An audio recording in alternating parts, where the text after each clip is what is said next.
but we can't bill for one and do the other, or do both. Said, no, you have to do this one or this one. And okay, so I'll bring it back. He then mentioned, if you build, and John was in the meeting with me, he goes, if John submits the end of the year report, and last year it was 1.3, and you have 1.7 this year, I'm gonna flag you for an audit. He goes, unless we call you and you justify where you put those other students.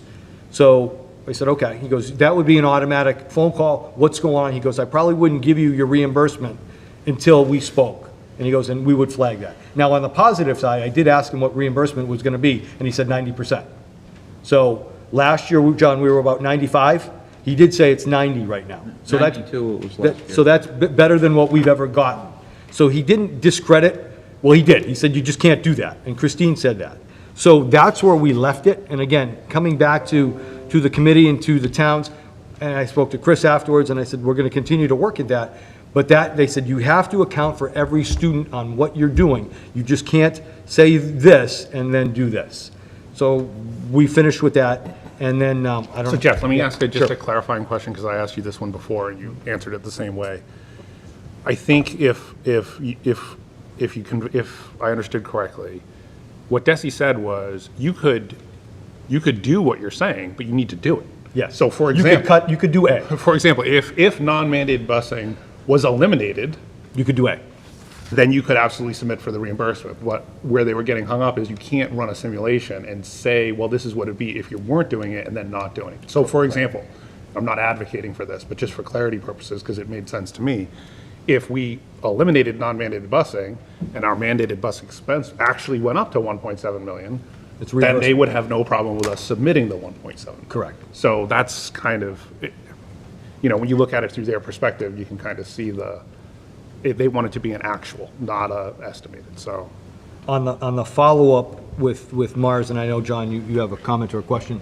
On the follow-up with Mars too, one of the recommendations from Maureen, the executive director, is to ensure that if you have to maximize your reimbursables, you make sure you count every eligible student and give them a seat.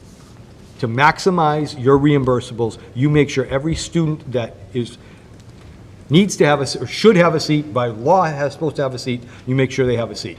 So she just, didn't dissuade, but didn't say you should ask kids if they need a seat or not. She's like, even your high school kids, if they say 300 are gonna drive, make sure you have a seat on the bus for them. That will maximize your reimbursement. I don't know what that'll do to the cost or additions to tiers. I'm sure at the high school level, we have room on the bus. So I don't know if Karen, and again, this just happened yesterday, I don't know if Karen has taken those kids off the bus, but she said to maximize that piece.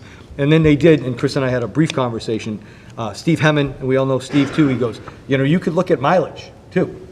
He goes, in Mohawk Regional Valley, they look at mileage, about reimbursables for mileage if you're further away. He did say, how big is your communities? They said, we're not like Mohawk or Frontier or anything out in Western Mass where you're driving 16, 17 miles to get to school. But he said, to maximize that, you might want to look at your mileage.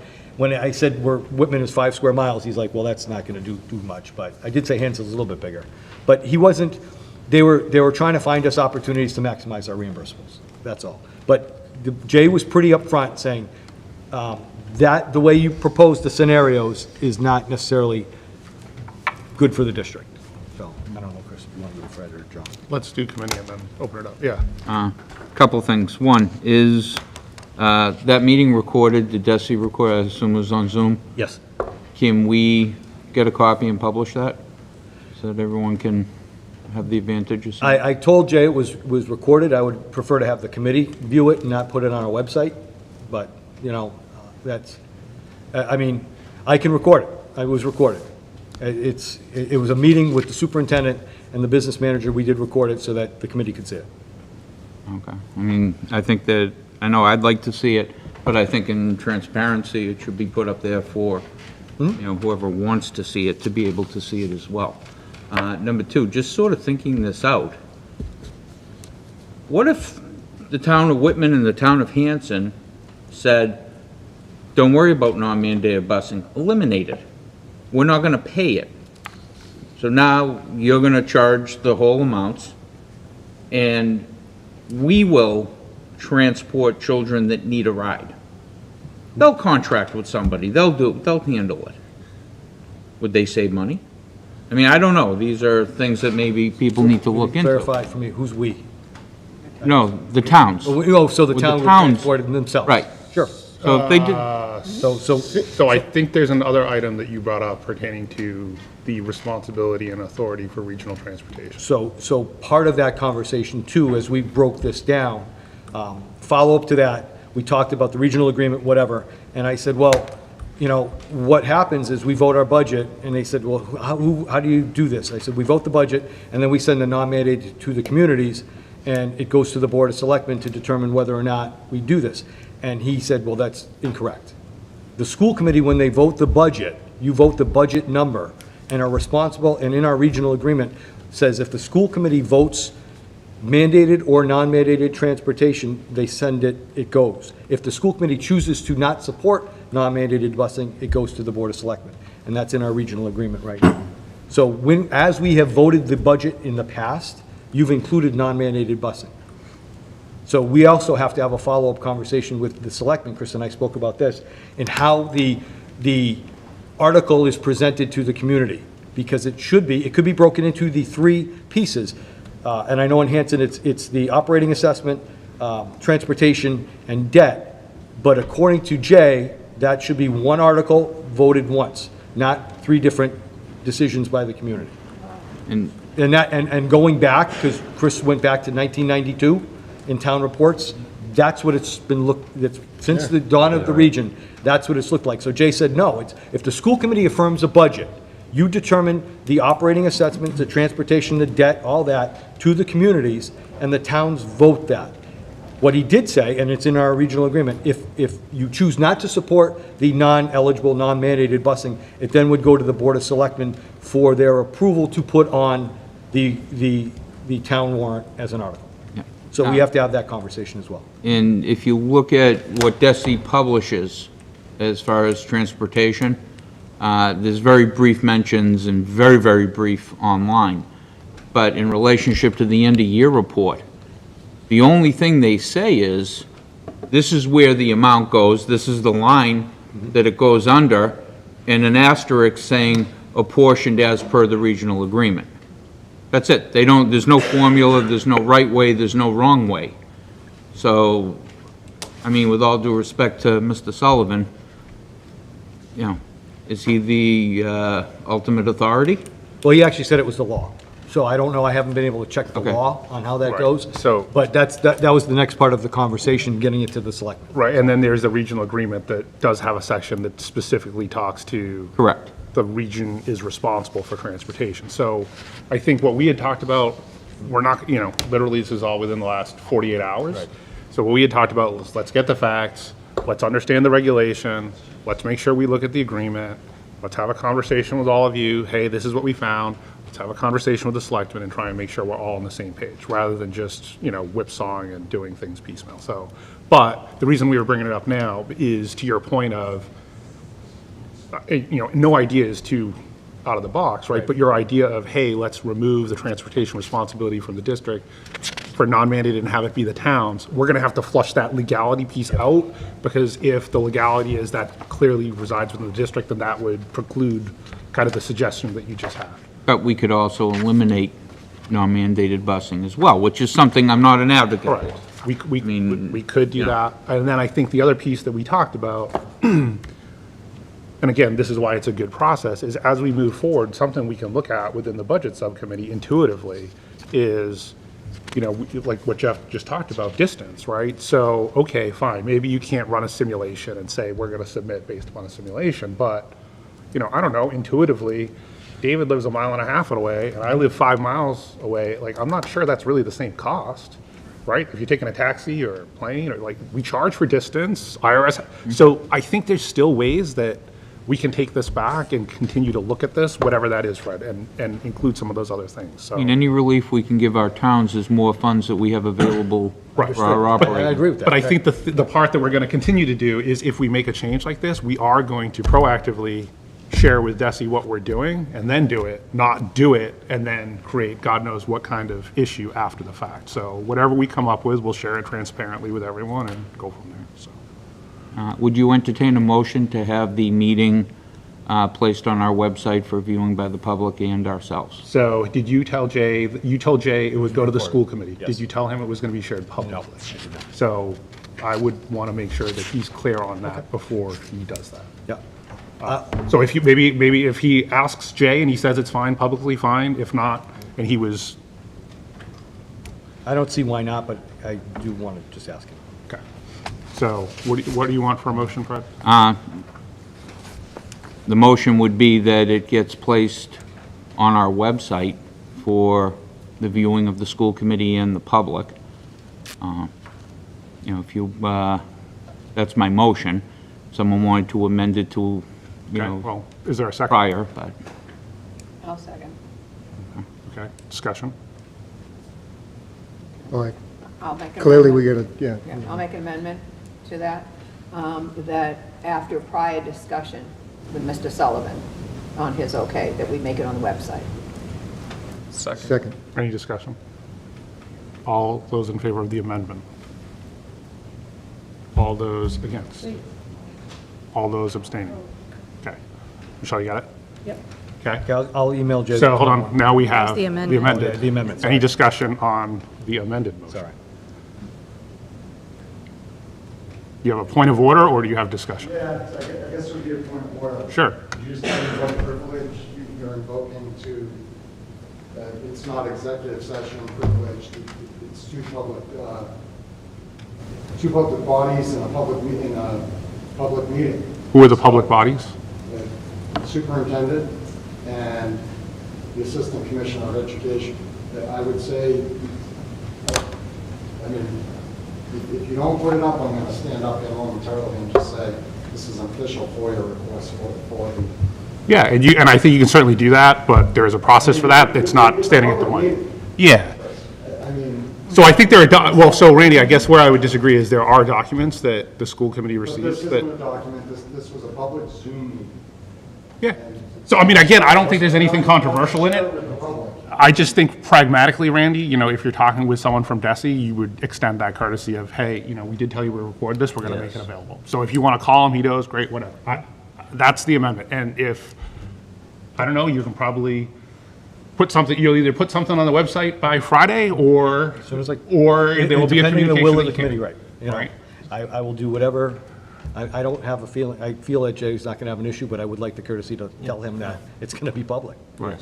Because it was a private meeting. It was a meeting between he and I, and the director of business with his assistant. So it wasn't a public posted meeting. It was a meeting. How will you be disseminating it to the school committee? Yeah, it would be a FOIA request because they do it by email, correct. Okay, so why don't we leave it as just, so I think this, so I think everyone here is for the spirit of transparency. Again, I think if you're recording someone for informational purposes, if you're going to share it, just giving that professional courtesy of, hey, we're going to share it. And so maybe it's, hey, we're going to share this publicly, just giving you a heads up.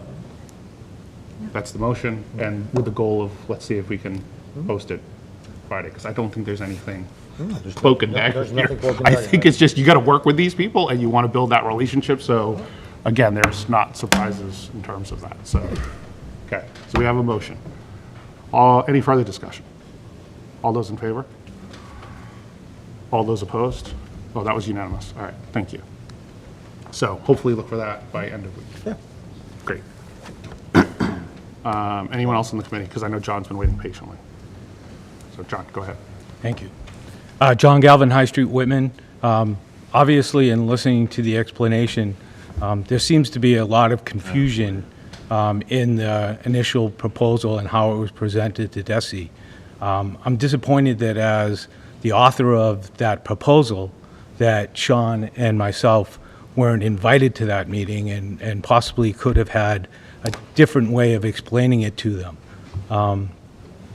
What was run in the scenarios that were run by Mr. Stanbrook are not scenarios on how busing works.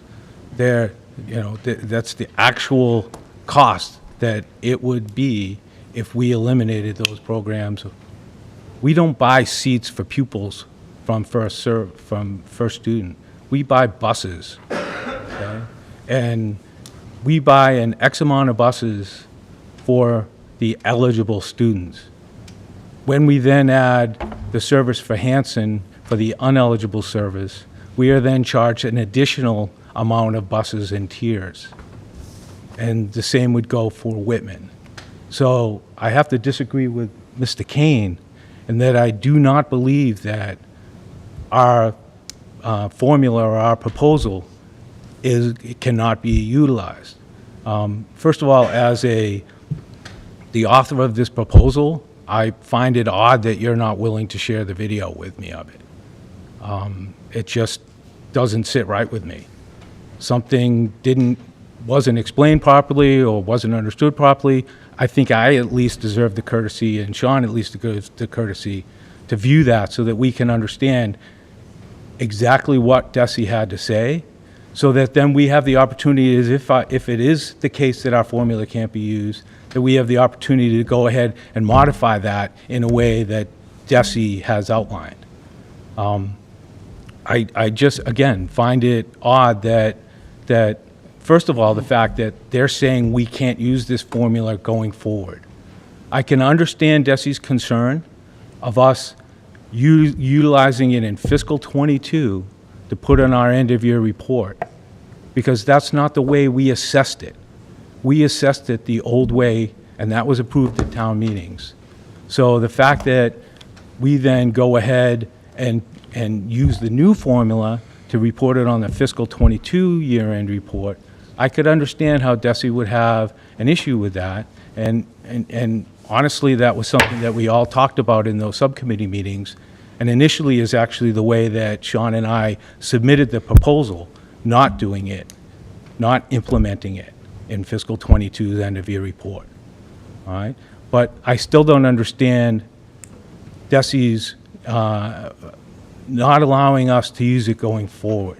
Scenario 6 in the proposal that Sean and I have made outlines that with just going forward with it, not claiming it in this year's.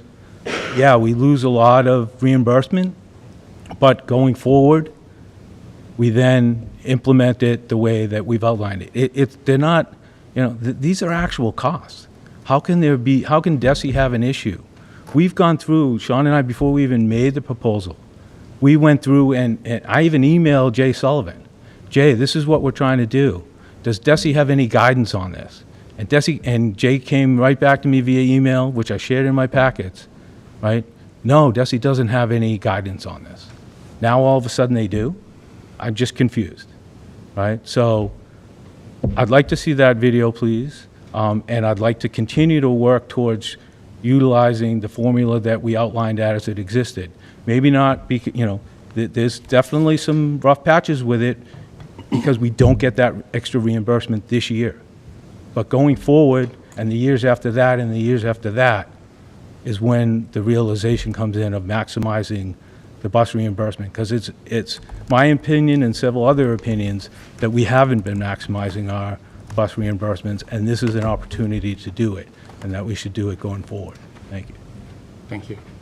And John, just to clarify, I think we just said every effort is going to be made to share the video. So Yeah, John, I don't That's have a the problem plan. with sharing the video. I just want to let him know. That's all, honestly. So there's no attempt to, again, not share.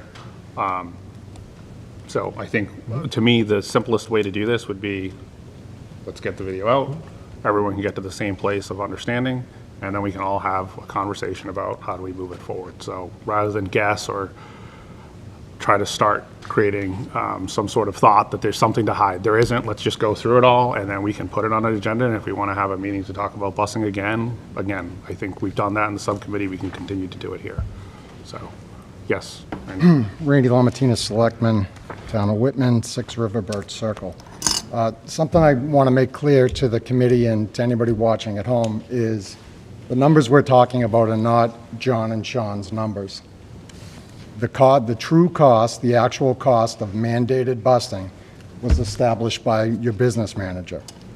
Why DESI will not let you submit for the actual cost of mandated busing is a question that is really looming large to me. Whether or not a certain plan can be implemented mid-year after you receive funds, hey, I get that. I guess that would be the fraud you spoke of in your email to the chair of my committee. But as far as an audit, speaking for the town, I think we would welcome that at this point, because clearly what we see is the town of Whitman is subsidizing mandated busing. Flat out. We see that with the numbers that your business manager has provided. Because the cost of mandated busing is X, and we're getting charged a large portion. That does not make sense to me. 14 months ago, I sat in a presentation, and Chris, it was supposed to be looked into. And now at the 12th hour of establishing a budget, we're going to look into that again.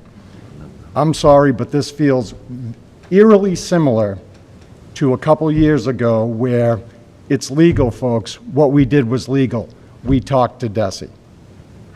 Why, beyond John and Sean, two basic lay people, the town of Whitman that really has been putting this forward, why wasn't anyone from the Finance Committee who's pushed this? Why wasn't anyone from the Board of Selectmen asked to be involved in this meeting so we could vet some questions with Desi? Once again, we just have, this is the way we approached it.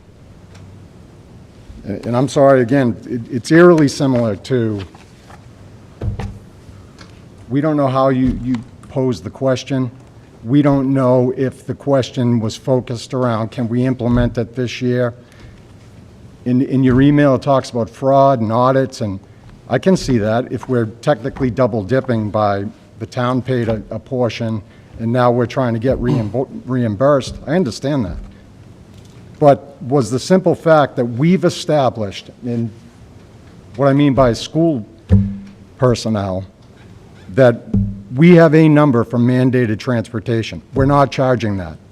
What can we do to fix it? Beyond what happens to the towns, I think that then sorts itself out. I mean, was Mr. Sullivan or Christine Lynch told that, oh, by the way, the town of Whitman is, if you look at our true mandated cost, is subsidizing mandated transportation through non-mandated? So I will respond to a couple things because I just am not going to have things made up. So a couple things. So we just said we'll share the video. Everyone can go through it. So we can sit here and keep making stuff up, or we can share the video and we can go through it. It's pretty simple. I think for a calculation standpoint, it's pretty clear. The request that was made, that was delivered in terms of busing was, what would it look like if we eliminated non-mandated busing? That was the presentation. It wasn't, what is the cost? And that was not the question. The question was, what are the costs if we eliminated non-mandated busing? And you figured out what those costs. And if we eliminate non-mandated busing, Desi said, you can change your reimbursement. What they said is, you can't send us a document that says, if you eliminate non-mandated busing and the costs go up to that, that's your new cost. I think, if I understand correctly, they said they would consider that fraud. And we can all have our opinions, but at the end of the day, Desi is the state, and they're the ones that are going to make that determination. So at this point, we're going to simply share the video and we will go through it. So that's simple. You'll be right with you because I've been waiting. Thank you so much, Mr. Lamatina. Thank you, Mr. Lamatina. I'll recognize I'm Rosemary, counterpointing you. Thank you so much. My name is Rosemary Conley. I am with the Whitman Finance Committee, and I'd like to straighten out some facts. The town administrator of Whitman was given information on the split prior to Mr. Tuffy bringing a 60-40 split regular back, and there are laws that do govern this. When the schools attempted to split the busing to 60-40, there is a video of the past town administrator coming up and insisting that Whitman would elected to pay additional fees. There have been some question within Whitman Finance on what that means. So I'm unaware of how the schools have done something illegally, but I do think that we have to question past practices in the town. And additionally, there are laws that govern this.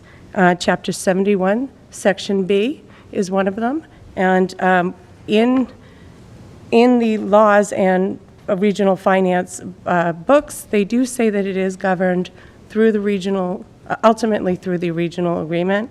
So the question would be, when we change the mileage, is it a legitimate regional agreement? So that would be the only question that you'd begin to have.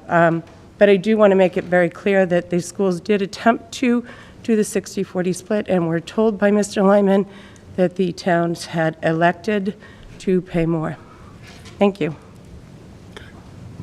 Anyone else? And Randy, at this point, we're not talking about busing. So I'm not going to have you keep coming back and forth and saying it feels like or it looks like, so. You just said you were going to recognize, I just want to, No, I didn't say I was going to recognize you. I said I recognized Rosemary, so that's what I recognized. So unless someone else has something else on busing, at this point, unless the committee would like to take a vote to the contrary, we will share the video, and we will all go from the same point of reference and data, rather than starting to surmise about what was said, what wasn't said, and whatever conspiracy someone wants to try and spin.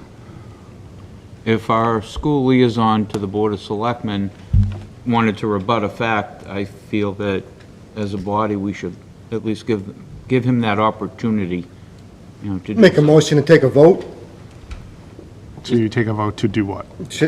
to recognize Randy or not at this point, or move on with, Is that who he's representing himself as? I mean, we don't know. Point of order, is he a selectman? Is he a personal person? He's a liaison. I think that's a huge fact on what he's representing himself as.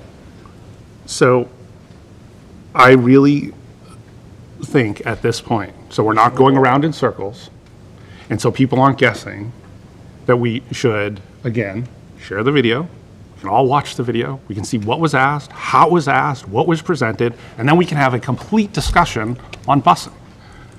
Is there anyone that feels otherwise? I'd like to second Mr. Scriven's motion that we recognize or not recognize. I don't know. I was- Want to phrase it. I'll rephrase my motion. I'd like to make a motion to move on to the next agenda item. Second. Okay. Any further discussion? All those in favor? All those opposed? Okay. You want to talk about continuous improvement? You got that covered.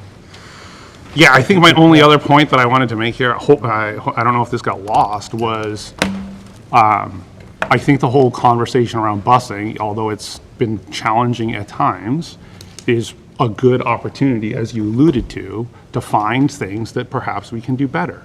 To me, that's where our focus needs to be. We can go around in circles and spend time on,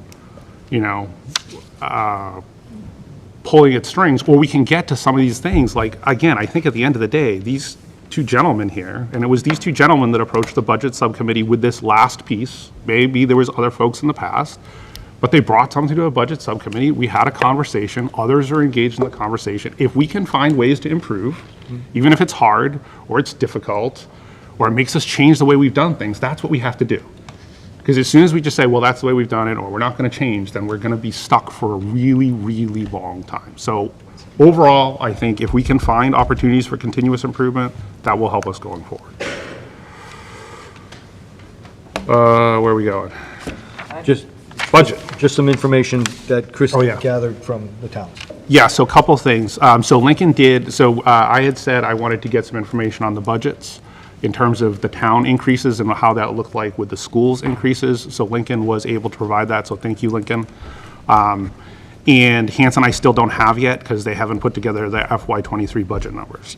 So I'm still working through this. I'd like to share what kind of comes up. But my first glance is that if we look at the town's overall operating budgets, and we pull out the schools, and we look at those increases year over year, 21, 22, 22 versus 23 projected, I think where the schools are kind of ending up with this 2.5%, 3%-ish overall budget increase is pretty much in line or less than what the towns are doing with their overall budget. So that's the information I'm looking for.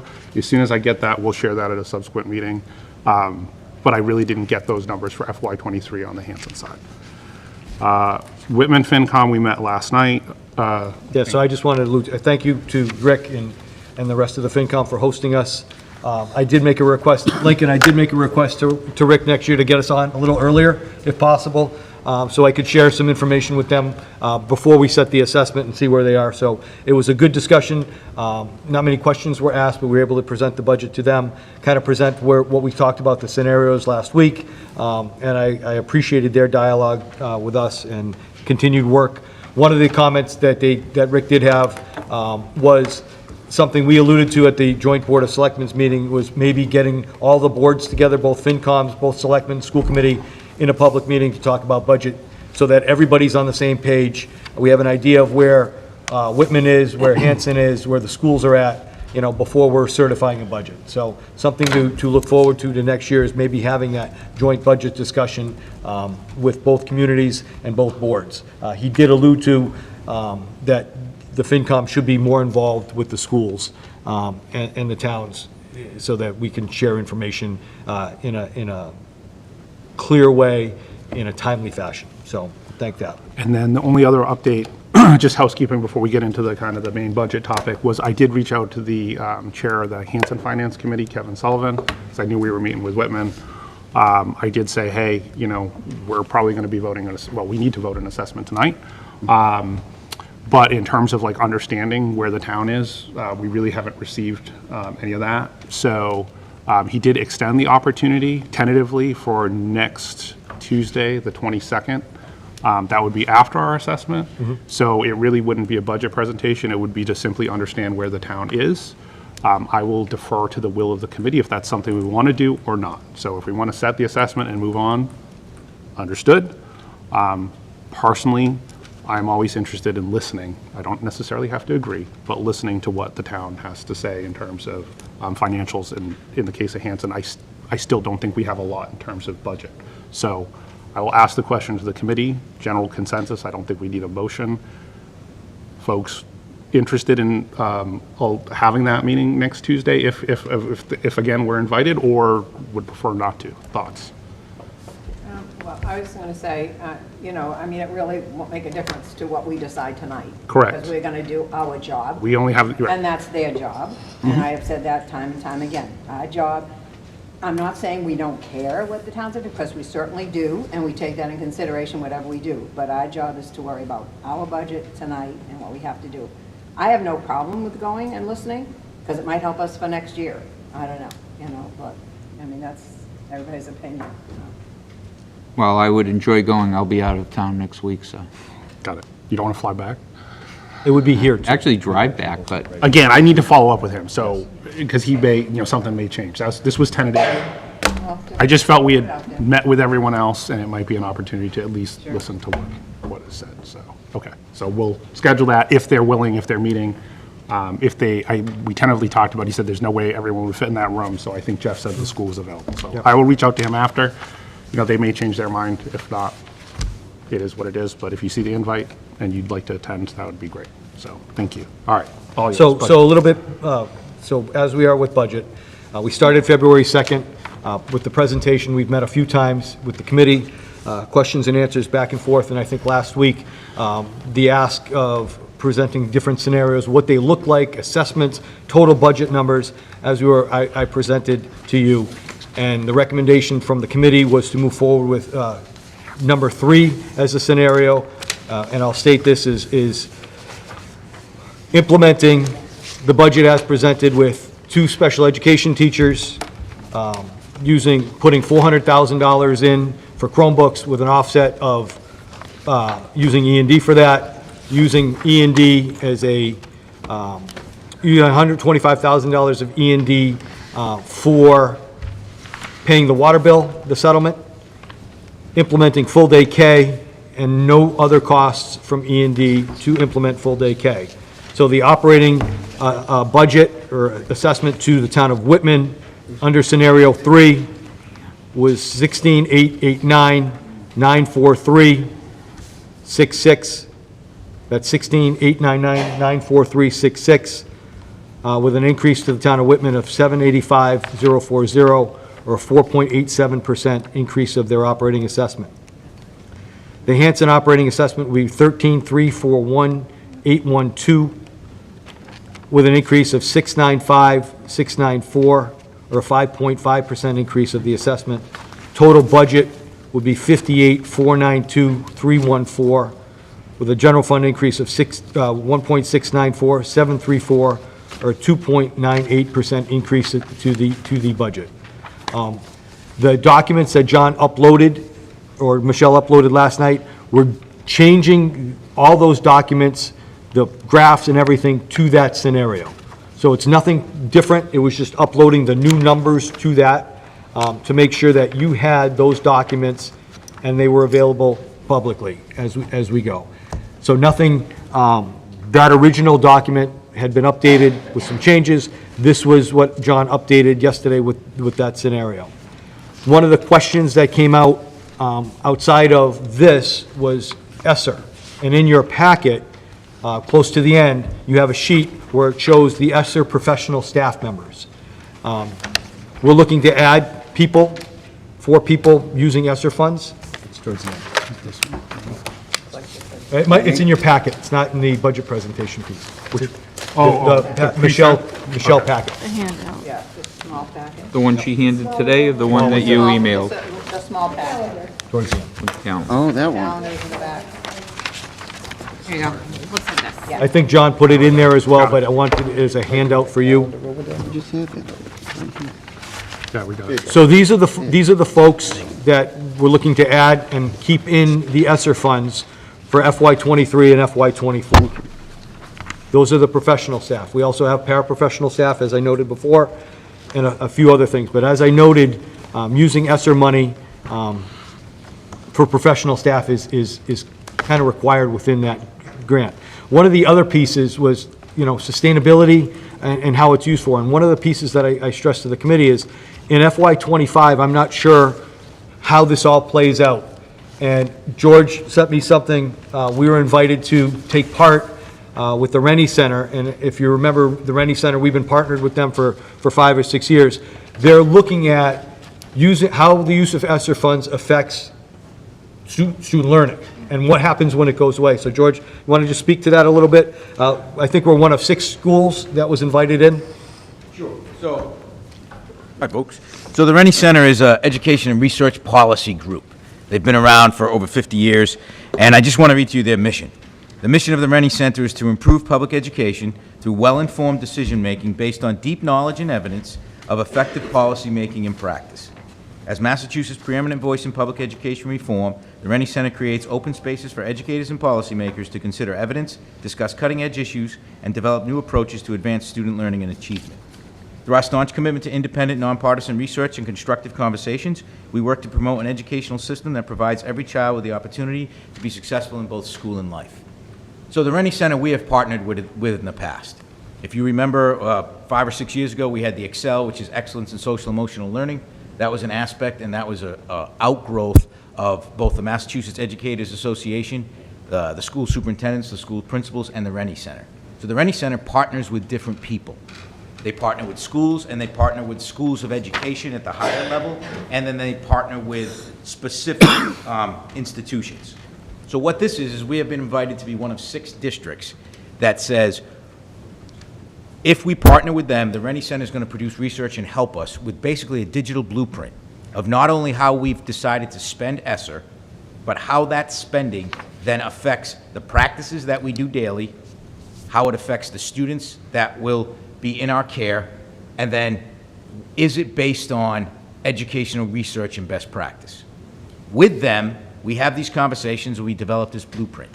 And the blueprint that's going to be developed is that how is it sustainable and how do we move forward to keep it sustainable if it's viable and they feel that it is. So these 6 districts will then be part of this larger research program, which will then get published to all of the schools in Massachusetts, or all of the districts in Massachusetts, as the blueprint to say what is effective coming out of COVID.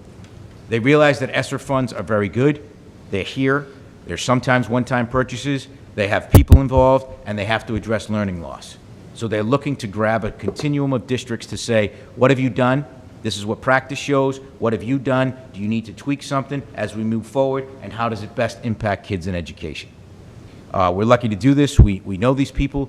This is at 0 cost to the district, and we've preliminarily said, yes, we'd like to be involved in this, and we will move forward with a meeting next week to decide what the next steps are.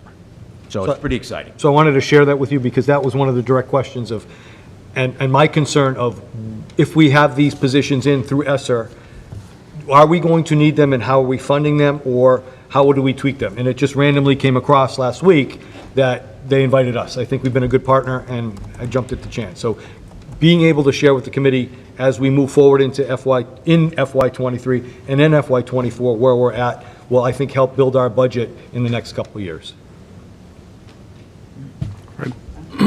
So, based upon what I'm seeing, and tell me if I'm wrong, 7 positions, Yes. FY '23, FY '24, and FY '25 eligible under ESSER 3. FY '23 and FY '24, right? Not FY '25. Grant ends. So Okay, I these- thought we had until September of September of 20, '24 to spend. I think it has to be spent by that date. Okay, so, but, Not committed. You can't. okay. Yeah. I mean, for what I'm looking at in these positions, the 2 EL English language learners or teachers, those possibly would be adjusted after this year. Potentially. Yeah. Potentially. I I mean, mean, there's the potential. There's potential for all of this, For too. other funds. But this is what these monies are for, is so we can provide remediation for these kids. That's, to me, this is the perfect thing of what we should be spending this money on. You know, and if we're spending, you know, what, 11 million bucks? I'm sorry, $1 million. Yeah, I was gonna Jeez. say 11, really? I take that, too. Yeah, I'm sure. Must be that new job, Fred. You know, if we're spending that, you know, and you still have 1.3 left, you know, to utilize in other areas, you know, I don't see how we don't do this. So one of the things, too, we talked about the sustainability, or if I'm going to need those. And again, up in the air, because I think this is an opportunity with the Rennie Center to see this.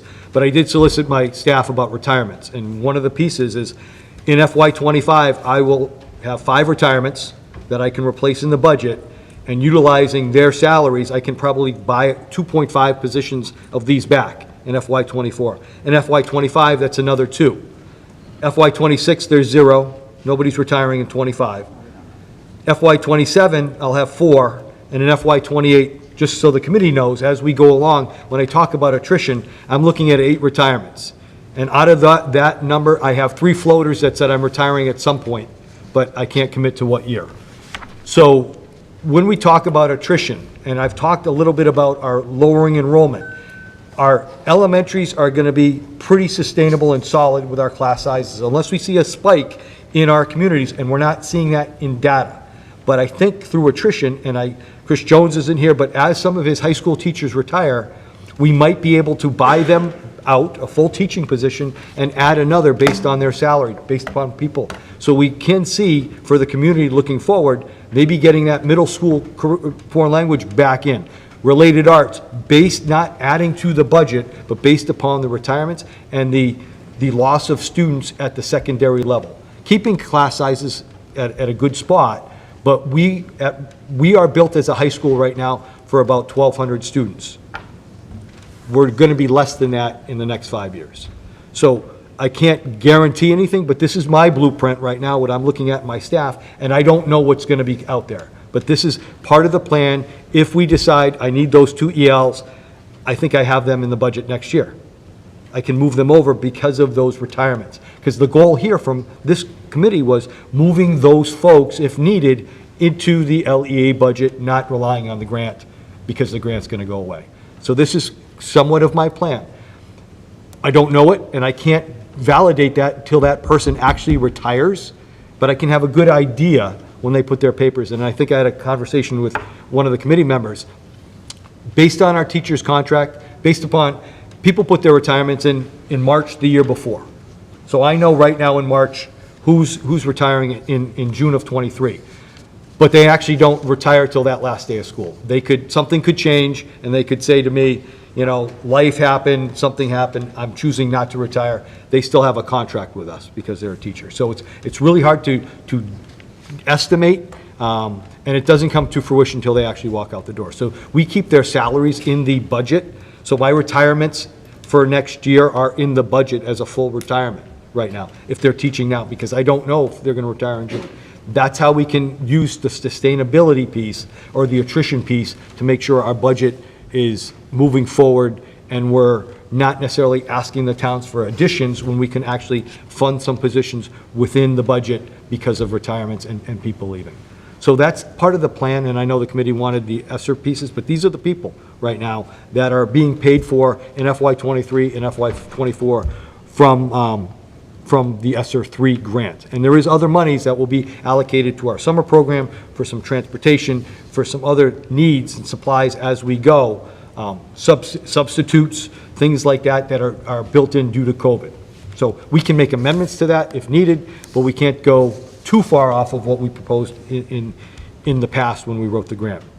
So basically, what I'm asking the committee to consider tonight is my recommendation from last week is to vote an assessment tonight using scenario 3, funding full day K with no E&D, using E&D only for our Chromebooks and only to pay our Whitman water bill debt, which will come off the books for next year, adding those 2 teachers that we spoke about for those 2 sub-separate rooms, and funding the budget that way.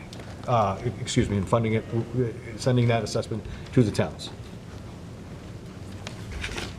I'd say another comment too, Jeff. You know, like you said, the year of the 0 retirements, you really don't know that either. don't know that I mean, we could have a lot more. Sure. I mean, depending on how things go in school and stuff. And, I mean, people can decide at the last minute, and so it could be even more retirement rather than less, I would think. That's correct, because we also do, people are, to get the incentives from our teacher's contract, they have to notify me by March 1st of the previous year. That doesn't mean... 20 years old. Yes. That doesn't mean that people haven't said to me, it's April and I'm all set, I'm done, and I'm going to forego, and I had one of those last year. And people, and to Beth's point, people are a little bit tired. So we could see more than that in the next couple of years. And as we all know, teachers at top step are making significantly more money than a first-year teacher. So I'm looking at this as seeing some opportunity in the next 5 years, in fiscal years, to bring back some program, to add some things. And again, I've had the conversation with Dr. Jones. I know his schedule and I know how we run it because I was in that spot. And when we have 900 students, it's significantly less. I will need significantly less bodies in the building unless we develop new programs, and that's an opportunity for us as well. You know, if we exacerbate our program of studies, but we will need to maintain, for the good of the district, to understand those needs and use attrition appropriately and the retirements appropriately in the next 5 years. I think it's important that everybody keeps in mind too, I think looking at retirements, and there probably are going to be more, than we think, you know, there's a real possibility that these interventionists are around past Yes. FY24. I've said this before and I need to keep repeating it. Kids are going to need more than this next year and the year after. Especially our younger students, our older students, getting them ready for careers in college. If you think about a school, I mean, the last February, right? The end of February was when things kind of got back to normal for kids. And while they're resilient, the educational piece is really important. And I just think it's important that while we have retirements, we might still need these positions. So there is a possibility that we do have to spend more if we need to keep these positions in. Obviously, that's something for the 5-year plan, but I have concerns that people see this and like, oh, after FY24, we're not going to spend this money anymore. That's fine. It's a savings, and that can't be how we're thinking post-COVID. It can't. I am working with children every day. I have 3 young children of my own. Ask any educator, ask any parent, right? Kids need more these days, and we need to give it to them as, funding a public school. So, that's all. Other questions or comments on the budget? Scenario 5 from last week. Yes, that's no full day K. Correct. What additional does that include? That is the two teachers, what you call it, two, BCBA's. no, EL. I'm not counting ESSER at all. Those are the two sub-separate programs that Lauren had asked for. And the ESSER is off to the side, Yes, so we're... ESSER is off to we're the side. I funding- didn't we're paying include that in anything at all, no. Because it's from the grants. We get, all those positions from the grants aren't included in the LEA budget. Good, Fred. Don? Sure. Just wanted to follow up on the ESSER Yes. document. Thank you very much, because this is a plan. It's certainly presenting it for FY '23. FY '24 is a plan, but I want to make sure people understand that this committee is not committed to FY '24 as it's presented here, because Correct. that's exactly what a plan is. It's what we predict may be the case, but when we're sitting here next year, this can look very different, because as we all know, life changes and students' needs change. Maybe we need more, so this piece of it is very much can shift, because that's the essence, right, of a plan. As I sit here and we have to vote this budget, I do think about who we represent, and it is the students and, of course, our staff. And the students are the ones who don't even have a vote. So it's up to us to make the responsible decision on a budget, and I think, one of those is to accurately reflect what the cost is of education. So I just want to refer back to one line item in this. It's document 14 in the packet. Just because we didn't have a chance to go over all of them, and I just want to point out one of them, and it's on page 3. It's the curriculum. So instructional materials at the top of page 3. You said document. Document 14. Okay. Yeah. General fund district-wide expenses? Right. Instructional materials. And Jeff, you can correct me if I'm wrong. 'cause Everyone's there? Everyone's got it? Yes? I just got to make it larger because I'm blind to Right, that. right. 14, right? Yeah, it's like 14. halfway through. Page 3? Yeah, so the FY '22, the year we're in now, is 508,000 maybe? And this, I think, is our ELA curriculum, right? We funded that. All our district curriculums. All of them, right.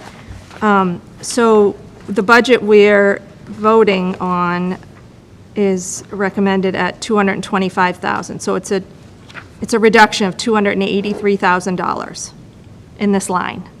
We're essentially cutting half of it. However, and after I'm done, I'll let you explain, Superintendent. But, so I recognize that when I talk about a responsible budget and putting forth to the towns what education truly costs, there's a cut here to not fund curriculum this coming year, and technology needs of $400,000 that we know we're going to need Chromebooks.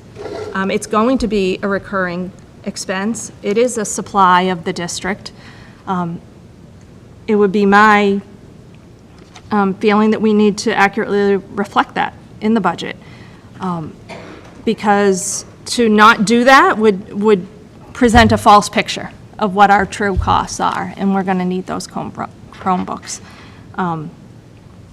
So in looking at this, I would actually make a motion to set the FY '23 budget at $58,892,314.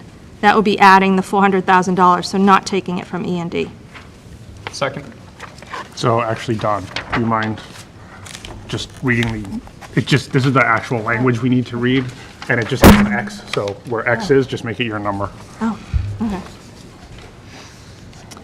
It's the first one, motion to certify. Okay, motion to certify the FY 2023 Whitman Hanson Regional School District budget at $58,892,314.12 in accordance with the pre-K through 12 Whitman Hanson Regional School District Regional Agreement, Section IV, E2, and Mass General Law, small c 71, Section 16B. Second. Thank you for reading that. Discussion. So I would, if I may, Yeah, can I you make made the the motion? motion, yes. Yeah, so I think one other comment that I will add is that we have declining enrollment. Superintendent just talked about that. High school is reducing. And I think as a district, we really need to look at why our enrollment's declining. Maybe it's not necessarily birth order or births, but students going to other schools. So how can we keep them here? How can we keep kids who live in Whitman Hanson to come to Whitman Hanson schools, right? And it's the product that we offer, and in things that we're not offering, things that aren't in this budget because we haven't been able to fund them in the past. And that would be no librarians, and that would be no full-time, year-round drama program at the high school, performing arts director, we do not have. We do not have those regular Chromebooks in the budget. So we know what we're lacking, and we know we have a long way to go. And, you know, we did set 3 goals, and full-day kindergarten is in this. And the other was the Chromebooks. And I think by funding those with E&D doesn't meet our goal. It doesn't meet that goal if we simply use one-time money. And the third is the related arts. And I know we haven't been able to address that yet, but we want to.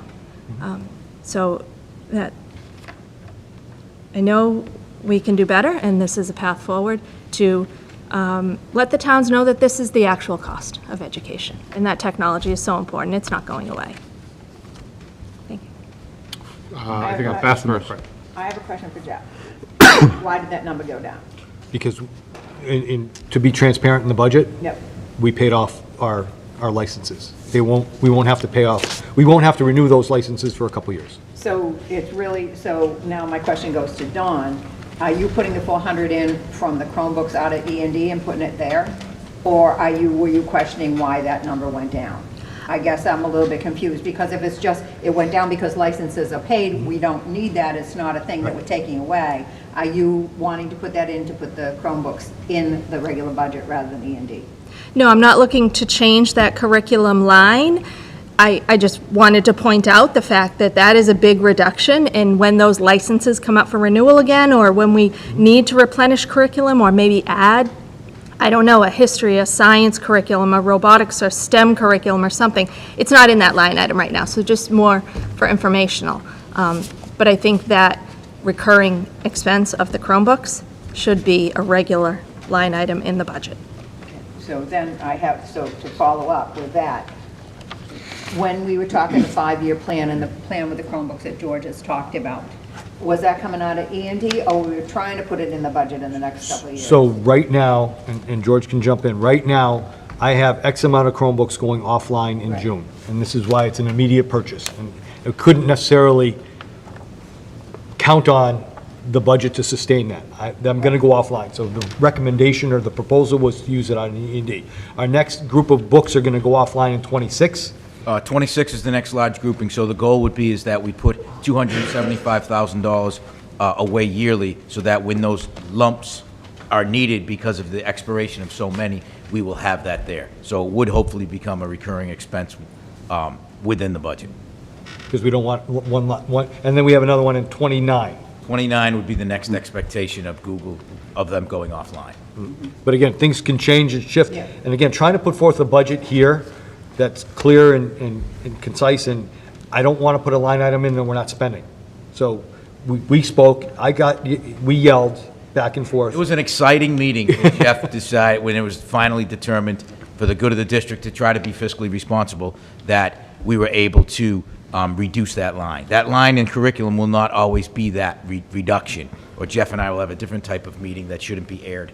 However, at this point in time, because we have had the ability to use funds properly and to do some good things with grants and things of that nature, we have paid off our major curriculums. So of the 6 years that we have Houghton Mifflin Harcourt, which is HMH, which is the elementary reading program, we have paid that off, and we will have 4 years left.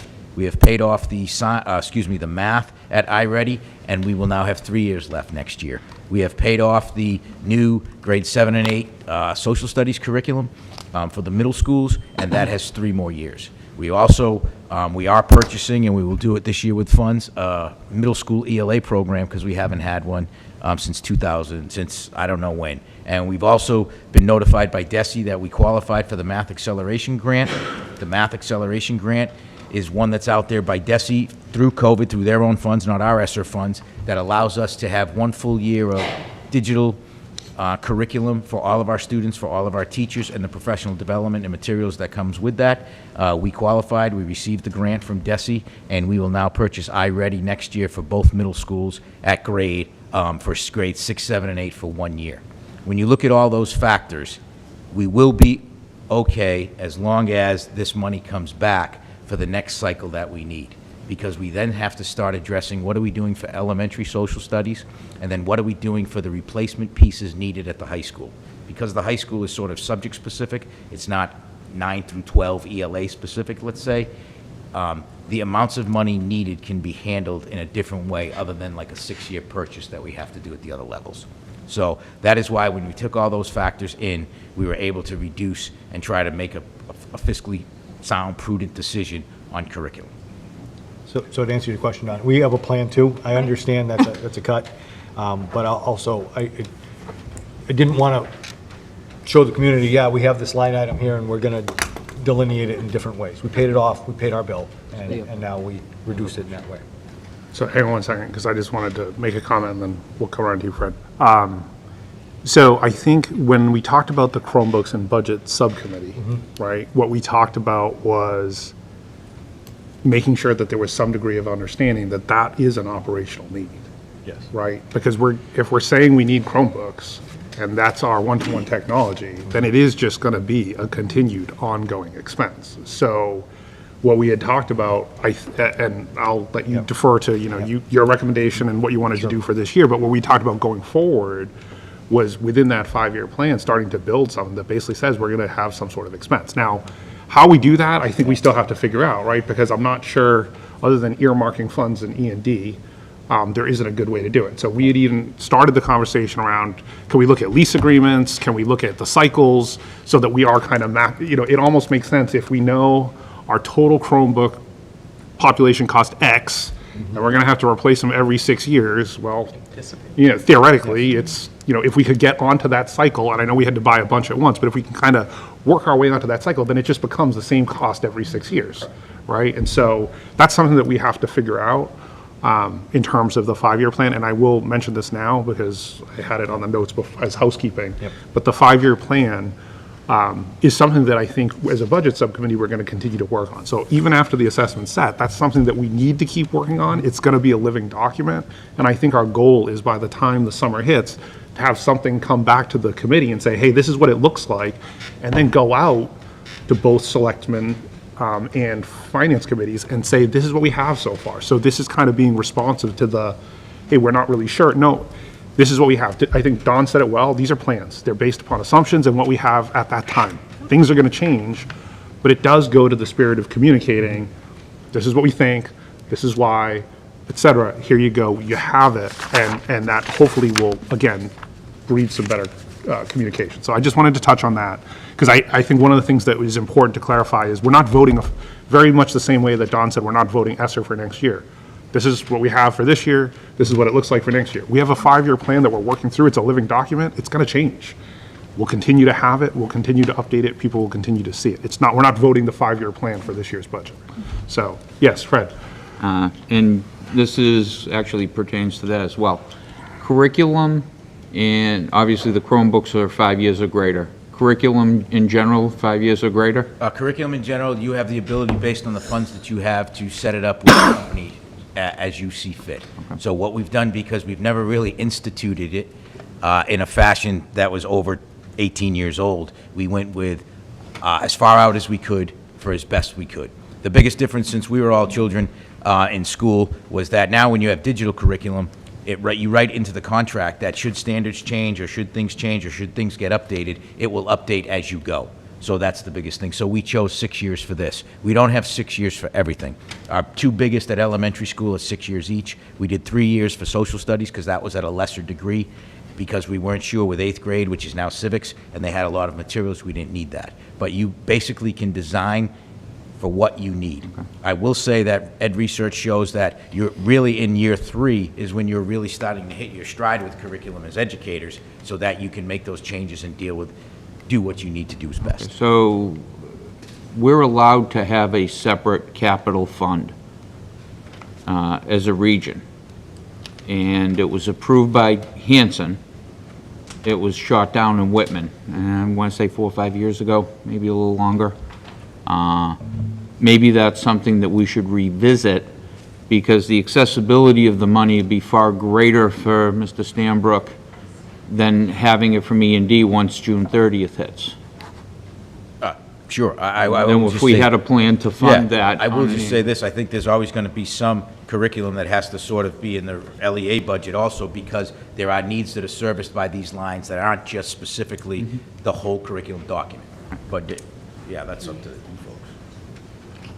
folks. So this line item, is it just referring to the computer-based curriculum? Or like, so at the high school, I would imagine that the teachers, there's time for them to work on the curriculum, rewriting the curriculum, because at high school, usually we're not using, I don't, No, it's not the same as iReady, right?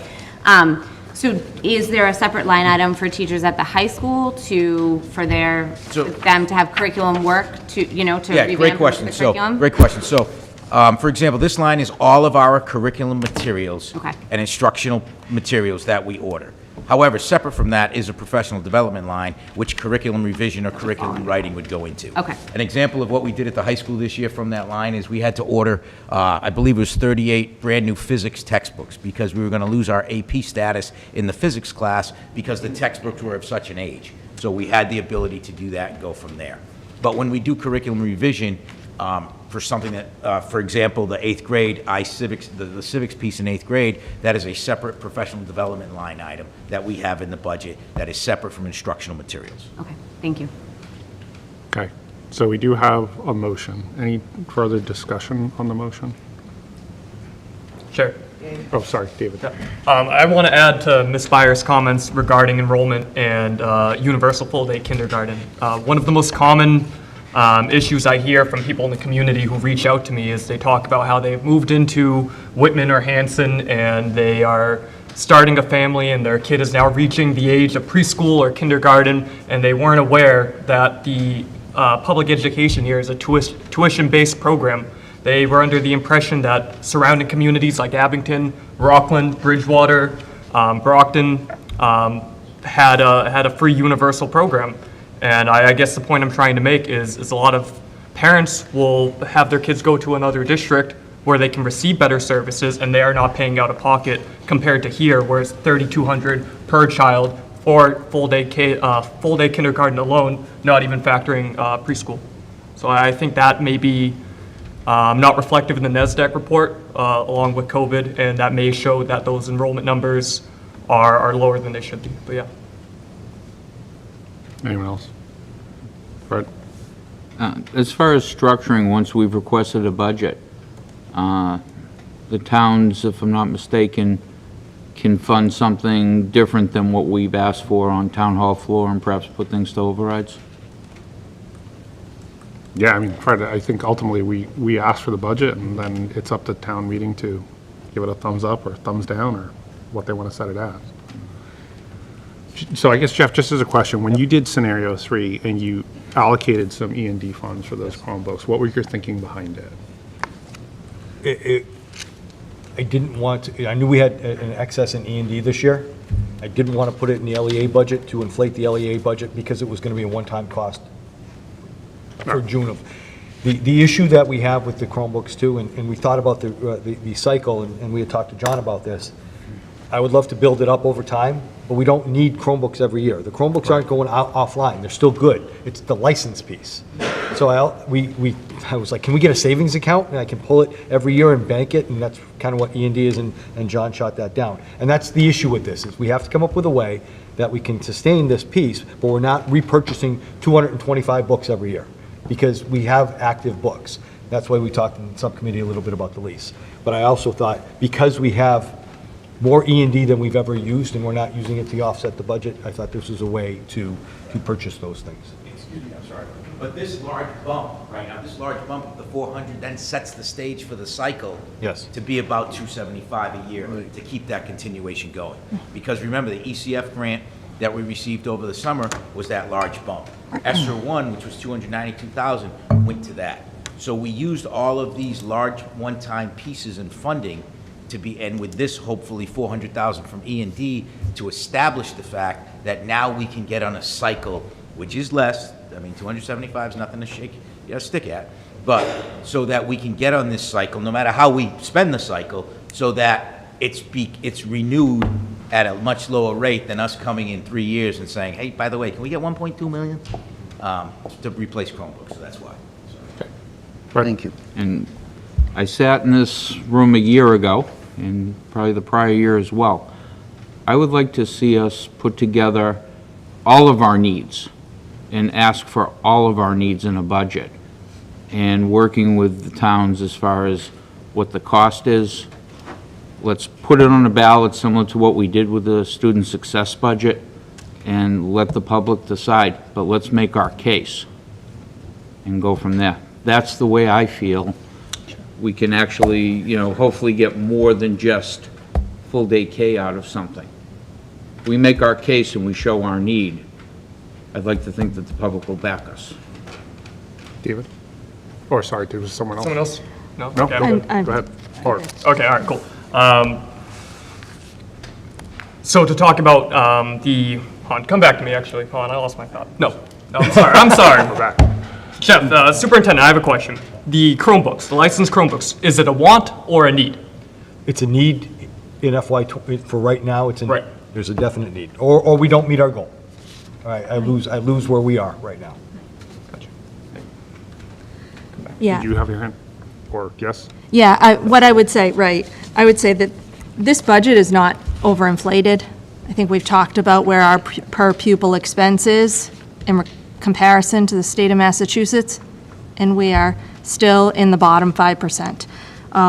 So this, you're right, Fred, this doesn't address all our needs, but it's a beginning, and it doesn't even keep up with the state average.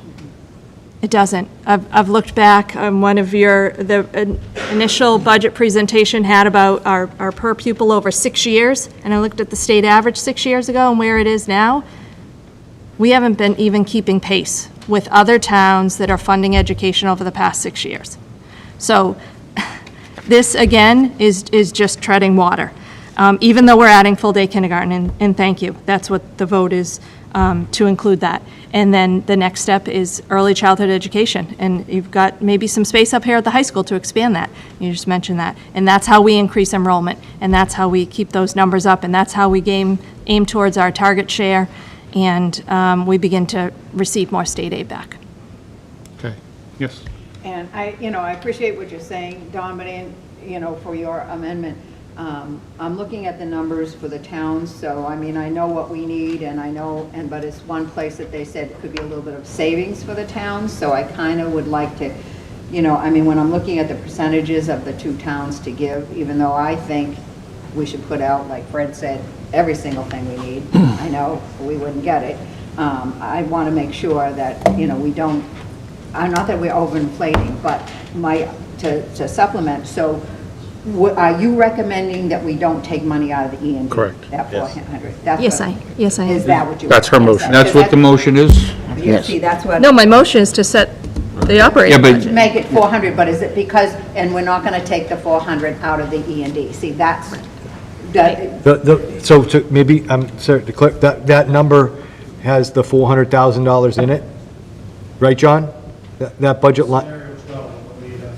Well, we didn't do scenario 12. That was just something that you and I put together. it doesn't have, because you're doing the E&D over and Yes. above. So if scenario 3 Yes. was for a general fund amount of 58,492, and we're increasing that by 400,000, if I'm understanding correctly, jump in if I got it wrong, what Don's motion is to increase that by the 400,000 and then not take the 400,000 from E&D. Is that, Right. or did I get it wrong? Right. Yeah, But okay. it doesn't, But John needs to speak to that, but it doesn't matter. because I think that budget line item Shouldn't change.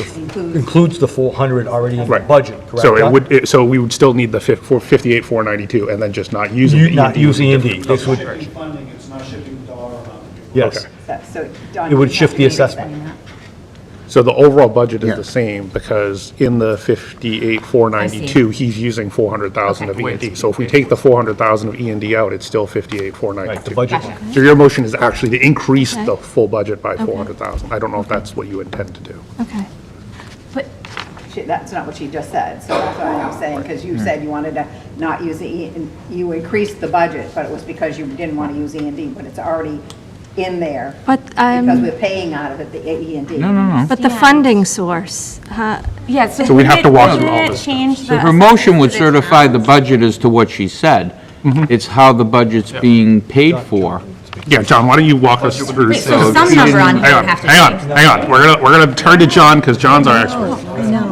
I think it's one of the steps change. Yes, That's what I'm saying. the assessment will change. So the dollar amount would stay the same. It's just the funding source would change. It wouldn't, the $400,000 wouldn't come from E&D. It would be in the budget. So the budget's still the same. It's just we would use less E&D in order to fund it and put more, that $400,000 on the towns in their assessment. Okay, so the $400,000 would be added to the assessments Yes. appropriately? Okay. But the budget dollar The amount. final number would stay the same. So if, yeah. Ms. Byers, if, amount, should be 58,492, 314 as well, because the budget hasn't changed. If that's what. Right. If you want to add Right. 400,000, despite what we were just talking about, then it should be your motion. I guess I want to look at a document that shows the E&D. Yeah, I was going to ask that question. Thank you, Chris, yeah. John, which document? That's budget one, it's the assumptions for the budget. I don't have it in front of me, but Do you know which number it is? What document number? Oh, I see it in the middle, less use of excess and deficiency. What are you on? Yeah, so instead of 523, Don, it would be 123, document number 3. Yes. Oh, number 3. or 1. Said 523, Chris? So John, if we look at document number 1, do you have that one?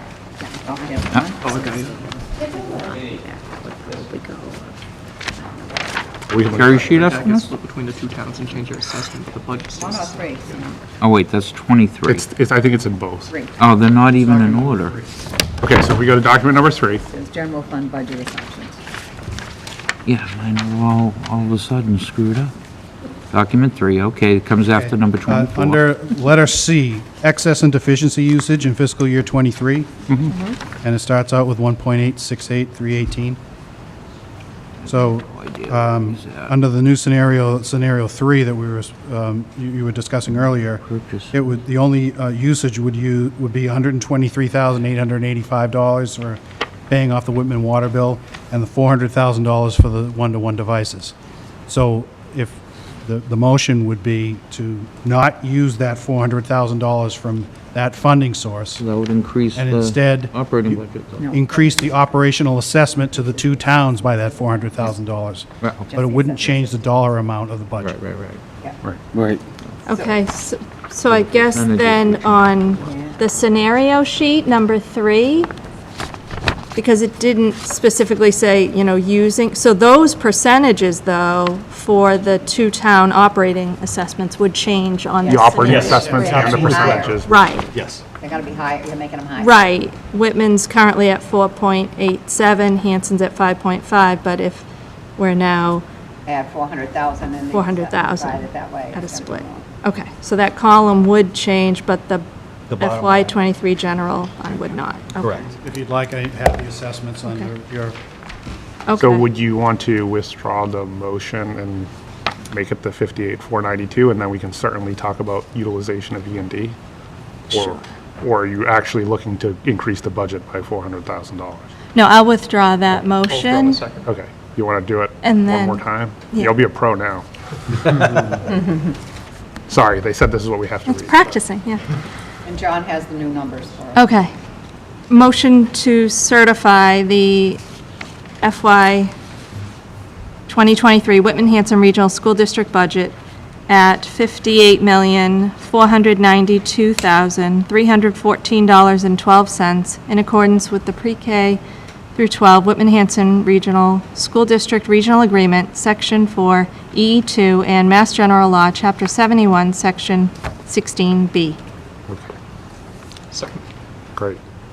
So any discussion, I think we can take it in pieces, right? So we can certainly have a motion on funding sources after the fact, right? But we have the budget. So I know Sean's been waiting patiently. Are there any other questions from the committee? If not, if you have a question on the budget, yes? Oh, okay, so we'll do with the percentages later? Yes. Because I want to hear what John said on his what the new It percentage should be would the same. Well, we haven't decided whether or not we're going to use the E&D, and then that will impact the percentages. Okay. So Sean, please, go ahead. Yeah, I just wanted to, just a comment about the budget. Yeah, just in general. I think for me, the way I'm kind of framing the difficulty of this year is, there's obviously a strong incentive to get the things that we need, the full day K and the other things that you guys have discussed. And obviously, the students need that. It's very important. I think the towns have recognized that as a priority, and you guys have obviously recognized that as a priority on your own strategic plans. So that's clear. We need to add services. But the tough part is, the state is giving us, because of the declining enrollment for an extended period of time, the state is creating a disincentive for growth there. Even for us to propose a level service budget, that would be kind of difficult for the towns. Just a level service budget, because there's obviously a gap between what the state's given us and what we need. You know what I mean? So to add a growth budget, to add services to this budget on top of a situation like that, that's where the tension, I mean, I think that's obviously the tension that the towns are feeling, because any growth that you add is coming right on the backs of the town, unless you go for an override. And I think, I wish Hanson was here to give us more feedback on their budget. Had they given an indication about the override scenario? Because unfortunately, what could happen is, despite like the strong advocacy for more resources, if it's thrust into an override situation when it hasn't been planned, it hasn't been promoted, and all that kind of stuff, then all of your advocacy could just go for naught, and then we could be stuck. You know what I mean? So I think, thinking this through thoroughly, I think the 5-year plan has prepared a lot of this. Like, how strategically can we add the things that we need for our kids? And how can we do that without creating a risky situation that could undermine where we want to get and the goals that we want to achieve? And it still feels like tension between your board and the towns, and that's unfortunate, because ultimately what we're trying to do is add those critical services for the kids, but having the support of the towns to do so, not button heads, that way. So, like I said, I wish Hanson was here so we could get more feedback about their budget, because obviously the feedback that they gave at the last meeting was not in line with at least the proposed budget, which maybe you're okay with that. I would just say, be careful, because ultimately we could be thrust into a situation that's risky where we could not, just simply do not have any growth. So it's a hard situation, so. Make a comment. I just have to have a question. I just have a question. A question for the Comment, a committee? question for Jeff. Sure. It's fire away. perhaps rhetorical, so I apologize. But in looking at these, I guess my question is, other than full day K, what positions that the students need are we adding from this budget? Not from ESSER, not from E&D. We're adding 7 positions from ESSER. We're adding Chromebooks from E&D. So what are the students getting? What needs of the students in the entire district are we meeting from this budget, other than full day K? So if we take full day K out, what do we have left? That's not level serviced. The So- two BCBAs? No, the 2 sub-separate classroom teachers. Okay, And we did add some of the interventionists, moving them over from the grants. okay. We did So add how many positions would you say? 4 or 5, adding 2 and then 3 or 4 that we moved over from last year, because I'm looking for those 4 new positions. We added those in from last year. So we're not adding a music program? No, we're not adding. We're not adding foreign language in the middle school? We're keeping what our kids need right now and adding those 2 positions in special education that are critical, or those. So bottom line is, if we don't add those 2 positions, those kids go out of district, and they're a different funding source. Costs us money, yep. So, I mean, it's more cost-effective to add the teachers than add the kids out. Certainly.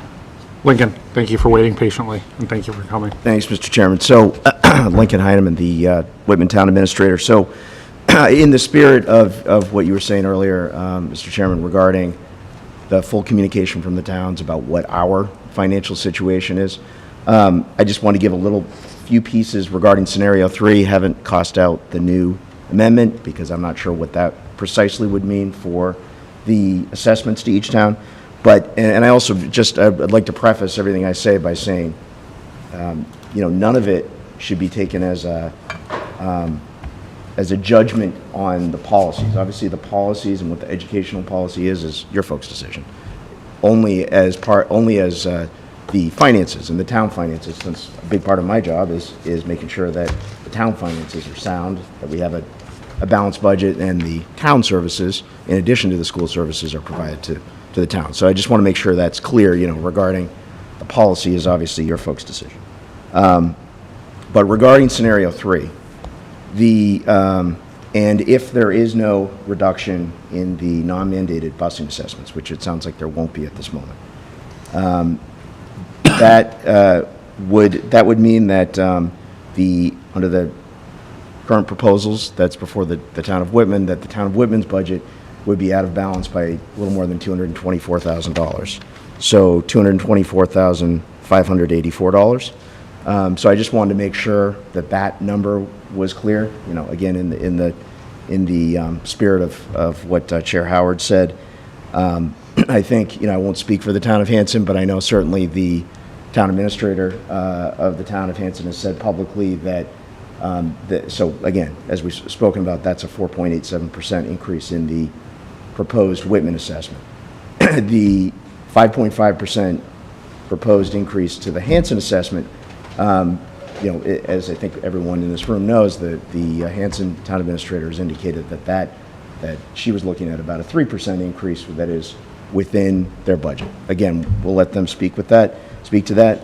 But I just wanted to clarify that in the context of the conversation about the two budgets, the school budget and the town budget, going up similar percentages. And I think everyone in this room knows this again, but I just want to make it crystal clear. If the school budget and the school assessment, or I should say the school budget goes up by the same percentage that the town budget is going up, the town budget, because the town's budget is such a large part of the school budget, the town's budget, obviously, in this case, is going up 4.87% from the assessment. The 3.8% that the town's budget under the current proposal would be going up, obviously would go up because such a huge portion of the town's budget is the school budget. So I just want to make sure that's clear too, that the 3.8% that I think you mentioned earlier that's no longer operative if we're looking at the assessment that's before you in scenario 3. So one other piece that I just wanted to mention was two other pieces. One is, I think I've talked with this committee before about the Madden report. I think a lot of folks have read it, but just two pieces. Again, that's the Madden report on budget that the town of Whitman received from an expert on municipal finance 2.5 years ago. So just to clarify, there's a lot of discussion about the 5%, and specifically the 5% increases that are projected going forward for the Whitman town assessment. So 4.87% under the scenario 3 now, higher if you adopt the amendment before you. But the 5% going forward that are in your folks' projections in document 16, so fiscal years 24, 25, 26, et cetera, that 5% number, just to be very clear on that, is not discussed in the Madden report. But the Madden report says specifically, and I'll quote it briefly, is saying, since 2015, this is 2015 into fiscal 20, the operating budget has increased annually by 4.86%. Compared, ironically, almost exactly the what's before you regarding scenario 3. Compared with the discussion earlier in the report regarding increases in ongoing revenue, these budget increases are not sustainable. And regarding the sustainability and the override possibility that has been mentioned tonight, I just want to sort of reiterate that and briefly quote another piece of the report, which is that it speaks to, even if all of the recommendations in here are implemented, an override is still necessary. So, and specifically, an operating override. It's all these measures defer the inevitable. Even if all recommendations are adopted, an override will most likely be required in fiscal year 2022, albeit a much smaller one. We've avoided that so far. We're talking about fiscal year 2023. We've avoided that through a series of actions. But it's still there. It is there. And so, you know, if, I would argue, you could even argue that for this year, under the scenario 3, but certainly under the projections going forward with 5% increases to the assessment in Whitman in fiscal years 24, 25, 26, it is an override, and it would be an override, in my mind, specifically for the schools. There's no other way it's going to work. So I just want to sort of quote those pieces of the Madden report. We've had that conversation before, but I want to reiterate it. And then the final piece regarding, you've had some discussion about excess and deficiency tonight. I just want to reiterate that I hope you do consider, obviously, the school committee approved a capital plan, sent it to the towns last week in your vote last week. I just ask that you do put some serious consideration into using that large amount of excess and deficiency. I think it's the second largest amount that the schools have ever had. To consider possibly funding the $461,750 in capital expenses at the high school, shared by both towns, and just consider that as a possibility, that one-time revenue, the excess and deficiency, towards that funding. That's certainly how the town would fund it if we have sufficient one-time revenue, free cash. But as I just want to, you know, put that in your folks' minds as a possibility. When you have that excess, and deficiency, that one-time revenue, I think it certainly would be an appropriate thing to consider using it for one-time expenses, specifically at the high schools, so you don't get into the 60%, 40% split. So, and for the final piece, you know, regarding capital, well, I'll come back. I'll talk about that some other time, but thank you for your time. Okay, thank you. Rosemary? Hi, I wanted to reflect back on, and had some questions about a call that you had with Desi on Hold Harmless. Yeah, and we're not talking about homeless. So, right, we're going to put that on the agenda for April, so I don't We're want not to do... talking about, we're talking about one of the statements made, and it has to do with a number given called target share number. And they stated, if I'm correctly, the target share is a number for the towns. And if that's the target share is a number for the towns, and it says what we can afford. So I want to know if you're using that target plan, that target share number in your plan forward. When you said you have a capital plan, have you incorporated that, and have any expectations for the towns to be utilizing that number? You want to answer that? No, I don't think. I mean, I think we're going to have a conversation on Hold Harmless, but I don't think our 5-year plan has taken into, not that it can't, but I don't think our 5-year plan up to this point has taken into account anything relating to how target share or Hold Harmless would work going forward, so. Yeah, can I just quickly add to that? So when we spoke with Rob O'Donnell over Zoom, we did. So David, I know, just bear with me. I know, but we're literally doing. It's relevant to what Ms. Connolly said. I know, but she also started with, like, we will have a whole meeting on Hold Harmless, and the Zoom is Rob But it's O'Donnell. pertaining to the budget, not Hold Harmless specifically, which is why I want to bring it up. Sure. We use Whitman as a specific example when we were talking about the formulas that Desi uses to come up with a calculation. What Rob O'Donnell ended up saying was that the town of Whitman was below target share. So that's all I'm adding. That's all. I'm just saying that Desi says the town has the ability to pay more than they are paying, and they're below target share, and that's that. And there are DESI reports that support that, whether it's. Right, exactly. That's all I'm adding. That's all I'm saying. Yeah, fair enough. Okay, Justin. Thanks. Justin Evans, Whitman Board of Selectmen, 57 Candlewick Lane. According to the regional agreement and in the opinion of Jay Sullivan, this committee needs to make an annual decision on to whether or not it will fund the non-mandated transportation costs out of the district budget.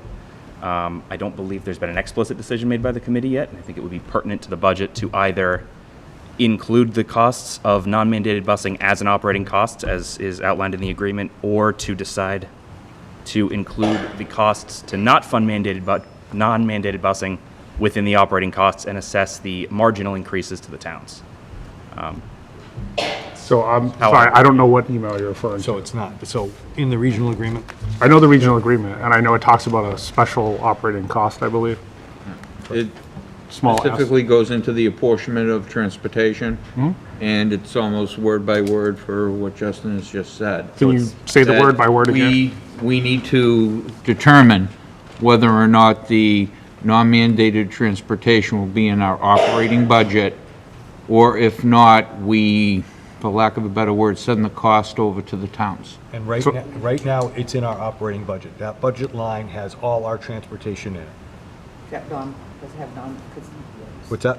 So- The number that you have in, all these scenarios, no matter what, the bottom line has mandated, eligible and non-eligible transportation.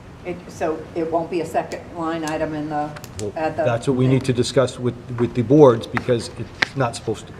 Well, so no, we're talking about two different things. So there's a difference between having a line item and having it on a On warrant a warrant article. article, correct, And then yes. also, so that Desi said it's the school committees, and again, this is the conversation we need to have, that it shouldn't be voted separately. Correct. They did not say, Right, you're they did not say it needs to be in the operating Oh, budget. okay. That's totally different.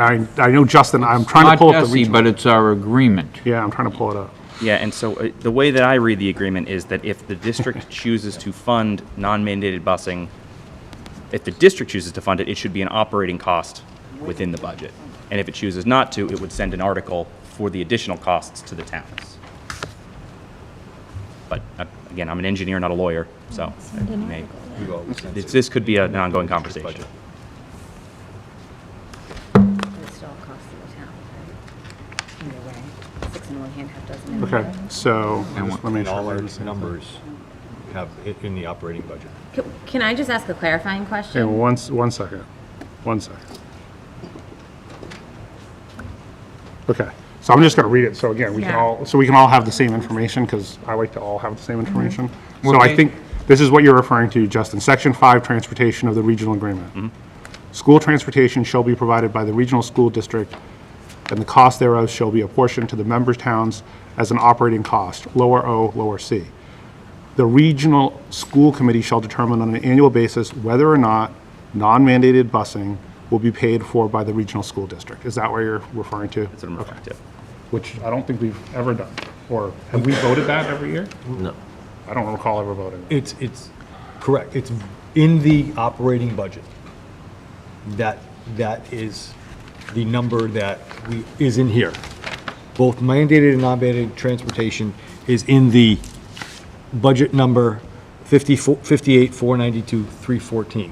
Okay. John assesses is an operational cost, a transportation cost, and a debt cost. Is that correct, John? And that goes to the towns. Okay. So we can come back to, we probably should vote that, if that's what it says. Yes. So, okay, thank you, Justin. Thanks. Anything Thank you. else? No? Thank you. Good, thank you. Your question? I guess I don't quite, at the end of the day, that cost is still appropriated to the towns. Okay, I just wanted to. Well, But is it not if we vote it That's within what our I'm saying. operating If you budget? vote not guess to I'm- support that, it then goes to the Board of Selectmen. Right, but if we vote to support it, then the cost is still appropriated to the towns. That's correct. Okay, that's all. Oh, I thought maybe we were Regional school responsible. committee shall determine on an annual basis whether or not non-mandated busing will be paid for by the regional school district. So up to this point, non-mandated busing Right. has been paid for by the towns, correct? But don't the towns pay? As a separate line As a item, separate line. because it's not in our operating budget. There's a line Okay. for non-mandated busing, yes? So to answer Hillary's question, if it were included in the operating budget, it should be an operating cost appropriated roughly 60/40 Sure. as with all other operating costs, Yeah. which is not what has been in the past. It's been treated as if the school committee voted not to fund it, Yes. and then Yes. the cost was Correct. sent to the Okay, towns. You've been right. doing it wrong for Yeah. 25 years. Okay, that's what. What do you mean wrong? So I don't think we voted it. you never voted it. I don't think it says it has to be And, passed on. yeah, so there's a Says- disconnect with what's been done and how it's been treated. But Our agreement says if we decide not to provide, then we send it along to the Board of Selectmen. Right, and they put it, and because we have done it that way before. That's the way we've been doing it for What I'm saying is, years. I don't think it's, if we're looking at what Whitman pays for non-mandated busing, because we have a lot more kids than Hanson, it shouldn't be a 60/40. It should be separate to each town. I'm sorry, That's just my opinion. I mean, if it's 100-something thousand to Hanson and 300, 400,000 to Whitman, it's because of the busing that has to go.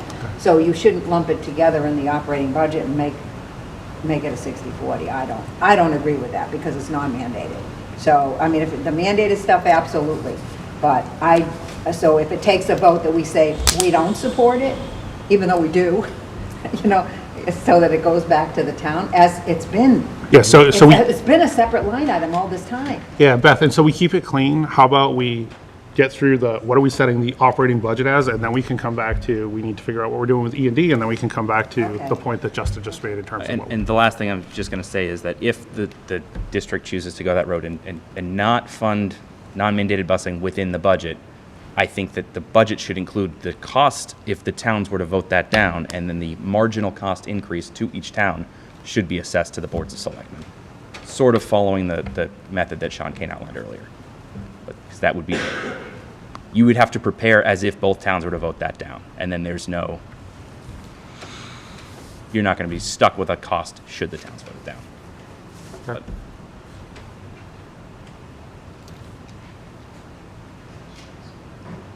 Yes, John, sorry. Thank you. So, two things. One, I just wanted to follow up on a comment that Mr. Heineman made that currently as the, scenario 3 is funded, that Whitman is out of balance by 224, 225 about. I just wanted a quick comment doing the rough math. If you choose not to fund the $400,000 out of E&D and pass that on to the towns, that's another $240,000 that Whitman would be out of balance, bringing the number to 460. I just wanted to throw that out real quick. Secondly, and I know I've talked about this before to everybody, that document 16 to me is the key to this whole budget and the sustainability of the budget. All the inside line items that's up to you. How that should be proportioned and all of that. It's not for me to say anything about any of that. But what I would say is that document 16 again clearly says that this budget is not sustainable. Mr. Stanbrook in next year alone says there's a deficit of $431,000. The following year it jumps up to $700,000, and the year after that it jumps up to $1 million.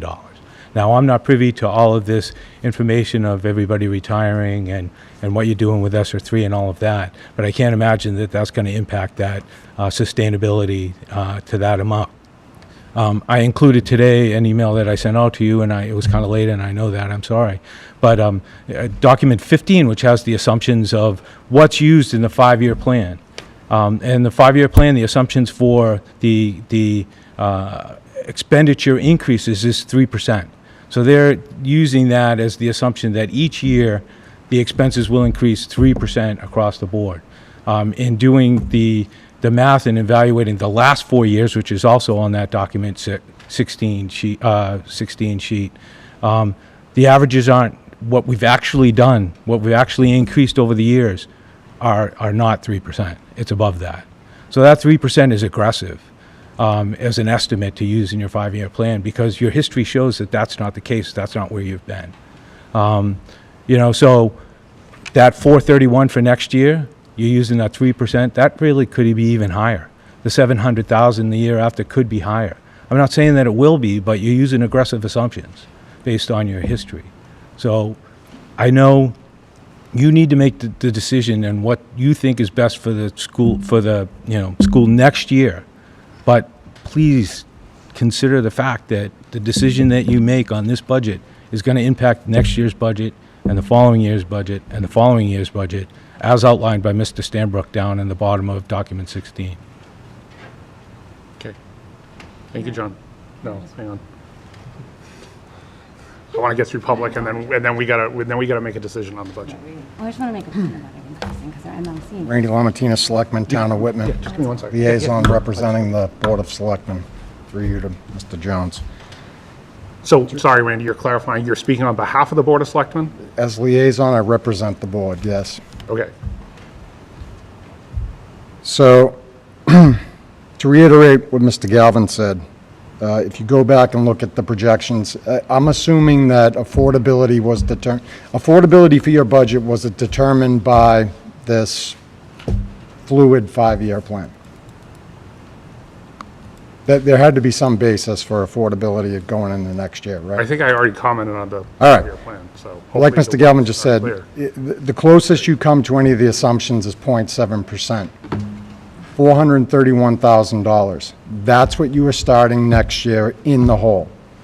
So how do you build off that? Passing this budget the way it is, you're putting services at risk, whether they be town services or services within the school district itself. And then it compounds, and then the use of E&D. I chaired that committee, the Override Evaluation Committee, and I am not up here advocating against the services you want to add. I've previously said it makes the district so much stronger. How are you going to do it?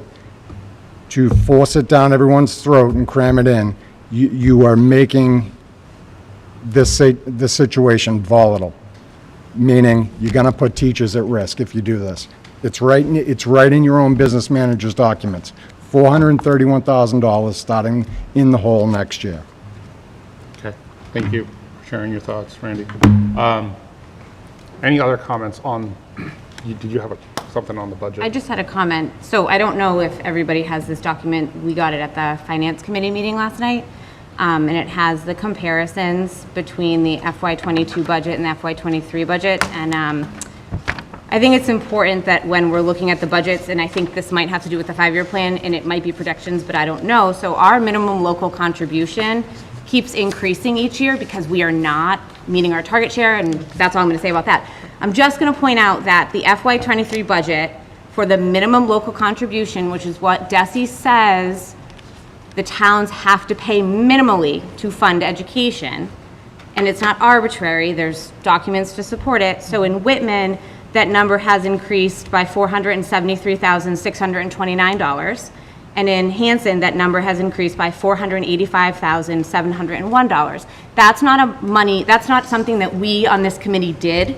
That is something out of our control. That number is going to continue to increase until we get to the threshold we need to be at.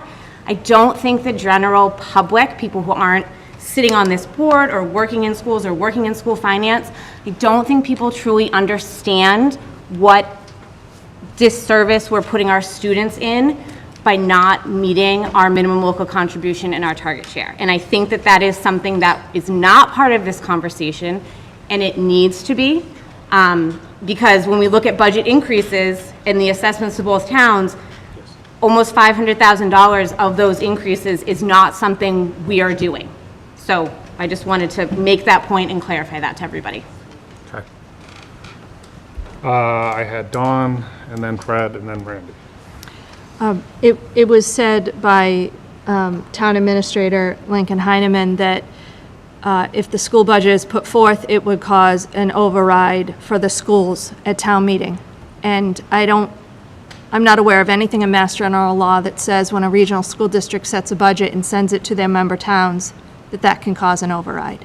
So I would like to know if anyone has anything different in Mass General Law, but when we set the assessment for the needs of the students, what we're charged with, taking care of our staff and our students, this budget policy is most important, and that's what goes to town meeting. Fred? The MLC is determined, and it's going to increase, and it's mostly because of the Student Opportunity Act.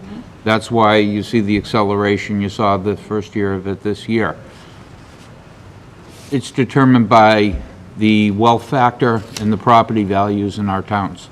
Arbitrary numbers, granted they're real numbers, but they're taking it from the IRS. Let him speak, please. Right? It's actually DOR where they get the numbers. Okay, but if you take that, then you take your foundation budget, and you look at the difference in how things are supposed to be backfilled. From what I got out of watching Rob O'Donnell, is that we're not coming out of hold harmless unless we can add students. That is the determining factor. It's the declining enrollment that has hit us the hardest as far as why we're not receiving state aid and being able to get out of hold harmless, and we're seeing the swings. Now, if we look at what the MLC is, the minimum local contributions, I think you find that both towns, Whitman and Hanson, both do exceed what they're required to be spending. Whitman to a larger degree than Hanson, but both of them have always spent more than the MLC. Otherwise, I think you can So I be think they're penalized. listed as below effort communities. Well, below effort. Okay, and the effort is based upon target share, which is a number that is consistent upon every school district around. It's just a flat number, so. And again, we will have, I promise, I know everyone wants to talk about it. We can go through Rob O'Donnell's DESI presentation. We can maybe even have him come and we can spend a night, an evening with hold harmless, target share, and all that goes with it. I promise. Randy? I just wanted to clarify that point, that when it comes to MLC, that I believe Whitman's MLC is about $13 million, and we paid $16 million last year. So we are considerably above it, and I know Hanson is also above their minimum local contribution. As for target share, I think the last time we heard that was probably 3 years ago with Ruth. It seemed to have faded away, and now tonight seems to be coming back. So I don't believe the town has been actually given a exact position where we are relative to that, so I couldn't speak on it. But as far as MLC, town of Whitman is exceeding that. Any other discussion on the operating budget of, it's been a while, 58, 492, 314, and 12 cents? Is that, do I get it right, Don? Yep. Okay, so, so we're just doing that, and then we're gonna discuss. That is the motion. about that? Yep. And then we have a whole bunch of stuff to talk about. We get to talk about E&D, we can talk about funding capital, we can talk about voting transportation. But right now, it's just setting the budget. Okay. And look, the point with setting the budget, we're at the statutory deadline, at least I think you told me it was Friday, so it's either tonight or we've got to set something tonight. And I'm not advocating this, I'm just saying from a legality standpoint, it can be changed, but we do have to set something. And it does require a vote of at least 6 members. Important clarification that it can be changed, but once it's certified, we can only lower it and we cannot raise it anymore. So what we certify it tonight is the highest amount we're going to be able to certify it. So we need to keep that in mind, that tonight is the best opportunity for us to have sustainable long-term services for all students who need it. So we can always go back and we can lower the certification, but we can't raise it. So remember that when making a decision tonight. Can we vote now? So unless you have something new to add, That is not correct. Yeah, John Tuffy told you you could raise it 2 years ago at a school committee meeting. Last But I year, we think tried to found do it, that. And we couldn't. Yeah. I think we looked into it and we found out that we couldn't. We could Andy only Wallach lower showed it. up. Yeah. Maybe this year it'll be different. Yeah, maybe it's a new thing this year. All right. Because I feel like last year it definitely came up and we went and looked at it and were told that, but Okay. okay, thank you. Any further discussion? Okay, so we'll move to the vote.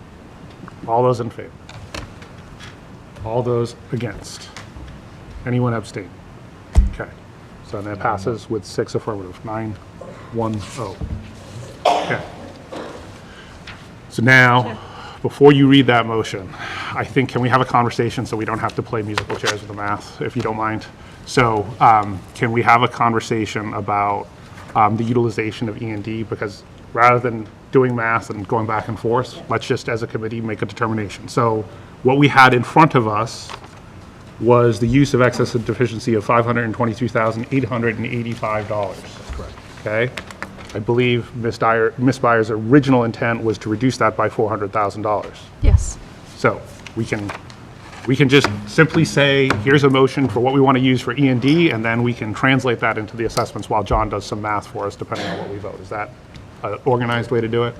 So someone want to make a motion on what we want to use for E&D in terms of the FY23 budget? I'll make a motion. Sure, go ahead. I move to use $123,885 of E&D towards the FY23 operating budget to fund a water bill settlement. Okay, Second. discussion. Yes, I am against that. I would like to see the 400,000. In fact, I was at one point looking at scenario 4 to help alleviate the assessments a little bit with the 200,000 K per year. And in listening tonight, I have gone to 3, but and listening to the town, I would like to keep it as Jeff had suggested with the 400,000, so Okay. I would not be voting. So thank you for sharing that. We'll all have an opportunity to vote. Any other comments from anyone else? David? Correct me if I'm wrong, Mr. Heineman, I think you said our current E&D amount is the second highest it's ever been in this district's history. Am I correct with that number? So just, through me. You can Sorry, through you, Chair. But I'm not sure, Heineman, and I'm not sure Mr. Heineman has actually, have you done the research on our E&D? I looked at the state Division of Local Services today, and I believe it was back, what they have available there at the Massachusetts Municipal Data Bank at the Division of Local Services website. Since 2009, there were a few years after fiscal year 2009 where you had a there was 1 year where you had a certification at 1.9 something, but so perhaps you had a higher number back before fiscal year 2009, but I don't know. Thank you. Thanks for the history lesson. That data. Thank you for sharing the research. Thank you, I appreciate it. So, to my original point, so it might have been the second highest amount since 2009, but let me ask you, why is that? It's because year after year, our budget has been cut or suppressed, and we use one-time funding with E&D to help cover that basis so we can continue with level services. Right now, last year, one of my first meetings that we ever had, or that I ever had as a school committee member, our bond rating went down, and the rationale behind it was because we had a low amount of stabilization or E&D available. And to talk about best practices, a common theme we've heard from Board of Selectmen, from Finance Committee, we've discussed it here. It is not a sustainable or a best practice great idea to use one-time funding in our year-to-year operating budget. And that is something we've done in the past. And it's not something that we should be doing anymore. And the reason why our E&D is so high, and I'm assuming, and Jeff, you can correct me if I'm wrong, is because last year we had ESSER, and we used $775,000 after we reduced our certification and supplanted it with that instead of E&D. So I want to keep that in mind when we talk about sustainability, longevity. These are the things in the past that have gone on. Our budget in 2019, when I was a senior in high school, we lost 19.2 positions. In 2016, it was even more devastating. So when you talk about longevity, talk about sustainability, it's not just COVID that's gone on over the last decade. It's an opioid epidemic, a great recession, a pandemic. It is beyond just the last fiscal year or two, and we're playing catch up to help get students the services they need, not just for regression, but for everything that's gone on, not just in school, but within our own community that some of our public officials aren't even aware of. So I want people to keep that in mind, that it's not a budget voting on this year, it's playing catch up to make sure that we have sustainable long-term services so all students, no matter what their socioeconomic situation is, no matter where they come from, when they come here, they have the tools they need to succeed. That way they can prosper wherever they go. But when they come here, no matter what their home life is, no matter where they come from, who they are, they have what they need to grow, prosper, and succeed in the Whitman Hanson Regional School District. And if a budget tonight is presented that doesn't achieve that goal, then I ask you not to vote for it. Because it's not about the town's ability. We let the Board of Selectmen decide what they can afford, but it's our job to say, what do the students need? And then we send it to town hall or town meeting, and we let the community decide what they want. I mean, year after year, in my opinion, I don't want to go on a tangent too much, but what we've done is we've lowered our certification before we've given the community the opportunity to vote on what they believe is best for their town. And I believe in this scenario, we should be putting forth a budget that is, has long-term sustainability and let the community decide what type of school district they want. And that's it, sorry. Okay. Brad? And Mr. Stanbrook, perhaps you can just verify. I know $500,000 of what we have in E&D, I believe, was due to the accounting of healthcare premiums. The balance, we had about $600,000 from last year, is that correct? I think that's right. Approximately. So there's 1.1. Approximately, any idea where the other $600,000 came from? So it's a lot of stuff from COVID, Fred. Like, Yep. you know, when we reduce services, bust things like that, we ended up with an influx. And that was, and when you talk about one-time money, I hope we don't have to go through that again. Right, but it's literally one-time money. It's not from, squeezing a budget, et cetera, and having monies left over. And so to this budget's speak. going to be tight, so. Well, It just- I have an amendment. Fred, are you done? Well, I would like to amend is there a motion on the table? There is a motion on the table to use 123,885 from E&D. Yep. And it I was would- seconded by Dave. I would like to amend that to include $130,010 to fund the cost of 2 new pickup trucks that have been identified in our capital plan, and $300,000 additional to repair the roadway and parking lots that have been identified in our capital plan. Okay. Is there a second? I'll second. Okay, discussion? I just think that that would be an appropriate use for the district for one-time monies, their one-time expenses, and we sorely need those vehicles. Okay. Any other discussion on that? So, I mean, I'm going to say my piece now so I can just kind of move on. So, I don't want to make it more global because otherwise look, at the end of the day, we're going to have utilization of funds one way or another. So whether it's for capital, like Lincoln was asking about, or it's for full day K, whatever it is, the number is the number is. I mean, we can kind of get cute with where we're doing it, but at the end of the day, we're basically taking a sum of E&D, whether it's zero or whatever it is what it is, right? So to me, I was really where Beth was in terms of, I had anticipated, I think full day K is tremendously important. To me, it's one of the most important things. We talked about it since I started. It is tremendously important. And, I'm a business guy. I can't give you the math, but I can look everyone in the eye and say it will absolutely pay for itself over time. Because every one of these kids that are going to half day that can't, that's part of the reason we're seeing some special education cost increases. So I could not be more in favor of full day K, and I know it's difficult, but to me, that's how I feel.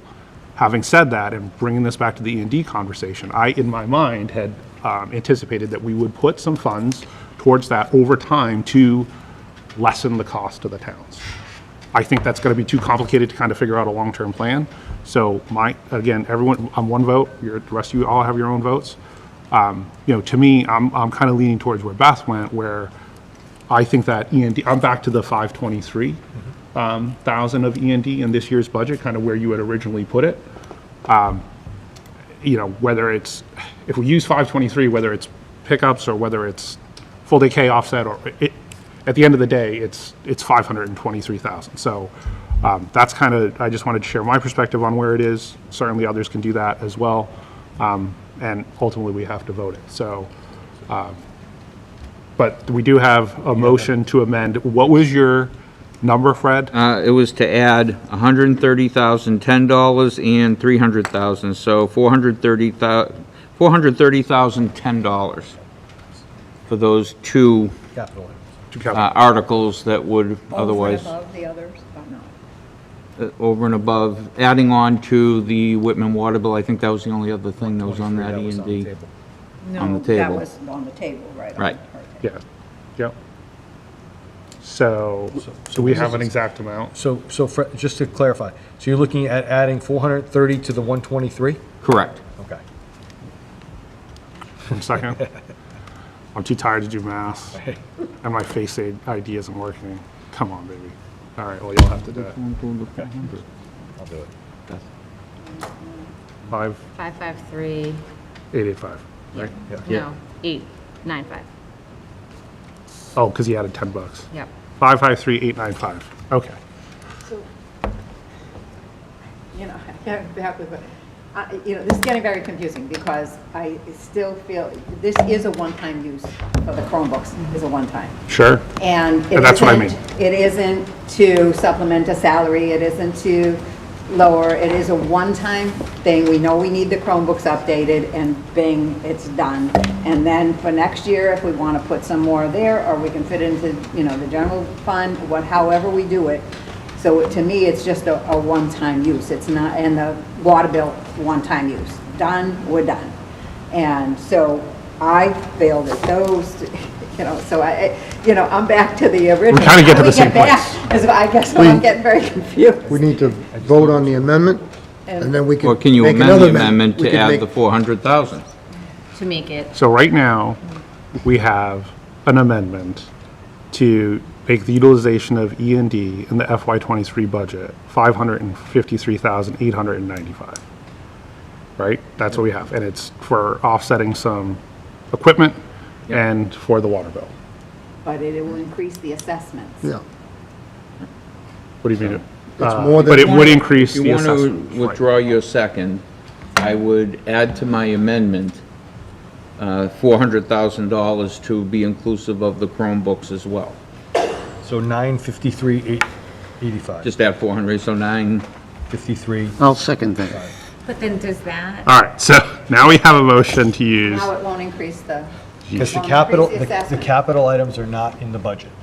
Okay, the capital items are separate. So it'll be withdrawn. So the assessment on the The assessment three will, will stay the same. so assessment will did you stay- did you withdraw the original 553? I withdrew the And who original withdrew the second? 553, Who withdrew the second? okay? I don't even And know. did Beth withdraw her second? Great. So you're making a new motion for New motion to utilize the, 953,895? exactly, with 400,000 of that to be impacted into the budget, so, to lessen the budget to pay for the Chromebooks. Okay. I guess Second. would be the way it would technically have to go. Discussion. I'm going to go to Steve. So, He has- and I appreciate Mr. Small thinking about the town and those two capital costs and getting them sort of off the whole article thing. That's a great idea. I was all for the superintendent's recommendation of scenario 3. I totally understood what Beth said when she spoke up about scenario 4. I thought that was, that gave it some thought to spread something out. That's a one-time. And it was perfect. But so that we have something that's sort of probably suitable for everyone, I would support what's currently being proposed. Okay. I think I had, was it Dawn next? Or was it? Yeah. Beth? Let's go Dawn.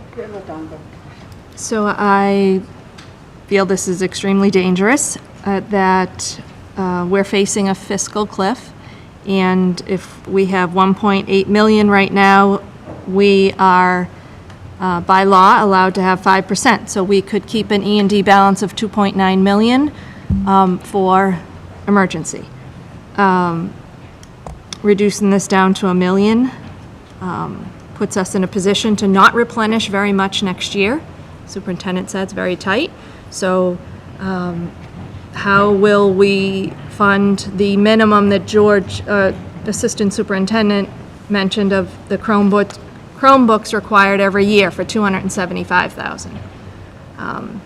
As well as, any other capital items. It's, I think it's not a responsible way to put forth a budget that shows the accurate cost of education in our district. Okay. Other thoughts? Everyone's clear? We have a point of order here. Oh, yeah, sure. I just have, Mr. Small's motion is not, those things aren't in the budget right now, so we would either have to go up on the budget amount by his additional costs and vote a new number, or say So that would we're be. no longer voting the budget, we're voting the utilization of E&D. So I don't think So the how point of would, order applies, because I think we can vote whatever we want to do with E&D, right? so it, Your use of E&D is going to be put into your budget, or that number will increase in your budget. Maybe two separate votes. Subtracting the amount of E&D out of your budget for a line, for an item that's not in. But we're not voting to change all we're saying, right? So right now, I think it's just, here's what we want to use E&D for. We got capital and we got, right. Don's motion does affect your budget, where Oh, I see what you're saying. His amendment is the point of order. Okay, thank you, guys. Yeah. So, The amendment would have to so Fred. probably be two separate. Can we do it this way? Take Can we, the 400,000 out, go back to the original. can you just withdraw your amendment? Please? Okay. We can do another amendment. But I see what they're saying now, because we're cross-pollinating right Okay, now. so So can you withdraw your amendment? it's withdrawn. Okay, and who had the second? Steve? I'll withdraw that. Okay. And before we make any more amendments, can I just suggest this for sanity's sake, right? So we can make a determination for E&D utilization for the operating budget. At any point in time, tonight or subsequently, we can talk about E&D for utilization of capital. That doesn't need to be tonight, and it doesn't need to be right now. And it doesn't mean we can't do it later, or we have to do it later. So perhaps we can just stick to getting the E&D utilization as an offset to the funding source for the operating budget right now. But the motion on the table right now is not in the operating budget, correct, Mr. Stanbrook? Yes, it is. Yeah. It was, to fund the the funding water bill source. in. To fund the So entire if you go water to, bill is in? so if you go to document 1, page 1, it shows right now, as presented, its use of excess of deficiency of $523,885. Now, Dawn made the motion to use, I think if I still have it right, 123,885, thereby reducing that by 400,000, which would change the assessments to the towns. I have a new amendment, Yes. right? Yeah, Okay, 523 is going back to the original. Presented, what number? 523,885. Yeah, Okay. the original scenario 3, using the 400 and the 120. Okay. Second. We have a second. Okay. Any discussion on that? Or I think we may have discussed this one out. Might just be deciding time. Going back to the Michelle? original scenario 3, where 400,000 for Chromebooks and 120. 3,000. 885. For the Water bill. Yep. Michelle, we're good? No, I can only imagine. I can't. Okay. Can I just ask George a clarifying question about the Chromebooks? How much are they gonna cost, so if we take 400,000 out of E&D this year to pay for them, how much are they gonna cost next year? The expected cost for the cycle would be $275,000. Cycle, that would be next year, That would begin next year, yes. every year, 200. Every year. The question we have to determine is that through a lease, so it's yearly? Or is that like, can we bundle it so that when the next operating life ends of the next Chromebook set, we can get as many more so we can get years on end? But it would be 275 yearly after that. So I would just request that if we're gonna vote to use the 400 out of E&D, that the budget subcommittee clearly, explicitly. So I'm gonna stop you now because the motion right now is on Sorry. amendment. I don't want to start Okay. doing motions on top of amendments, on top of motions. We can certainly Sure. provide direction, but just Yeah. let's get through this one first. Okay. I'll come right back to you. Any other discussion? Okay, so we're voting on the amendment, which would be the utilization of $523,885. Everyone's clear. Your vote yes is to basically use that amount. Okay, move to the vote. All those in favor? All those opposed? All those abstaining. So 7-3-0. So that passes, Michelle, right? Just a majority vote. Yes? Okay. All right. So now we have an amended motion of utilization of 523,885. So we need to vote the amended motion because the amendment carried. Holy crap. Good job. Good job. Get mixed up on that. All right. So any discussion on that? Wait, a clarification? Yes. What are we voting on exactly? So now we're voting to Except the use, the motion is to use $523,885, because now it's been amended. Gotcha. So now we're voting to use that or not. So a yes vote is we use it, a no vote is we're back to zero. Okay, we'll move to the vote. All those in favor? All those against? All those abstaining? 7-3-0. So that passes. Okay, so we got through E&D as it pertains to the operating budget. Fred, can we do capital, maybe not necessarily right now if we need to? I added up the numbers. I just say, I have a capital committee meeting with Lincoln tomorrow at 5:30 to discuss where they're at with capital. I don't know where Whitman's at with capital right now. So I understand what Mr. Heineman said, but we haven't met. Mr. Jones, Mr. Small, and the capital committee of Whitman has not met yet to discuss capital. So I didn't forget about you. You had wanted to pass something on to the budget subcommittee. I did. Go ahead. So in us using the 400,000 out of E&D, I think that the budget subcommittee needs to have a clear part in the 5-year plan for the $275,000 for That's- Chromebooks. Like a separate. I think that's how we presently have it. Already working on Yeah, that. in the 5-year, yeah. Explicitly Chromebooks, not. Yes, we will deal with looped in Pro- other yes, things, we will deal with- like, so it's clear yes, that we we have can do it it. and it's transparent and all of that stuff. Okay. So now, Thank you. do we want to do the assessments? Yes, we can do the assessments, Because we right? have the use of E&D as in scenario So 3. do we, John, do you have those It's assessments? the same. It's the same. Yes. Nothing It's, changed. yeah, Scenario 3. Yeah. So, right here. scenario 3. We Yes, did as scenario written. 3. Scenario 3 as written, as presented.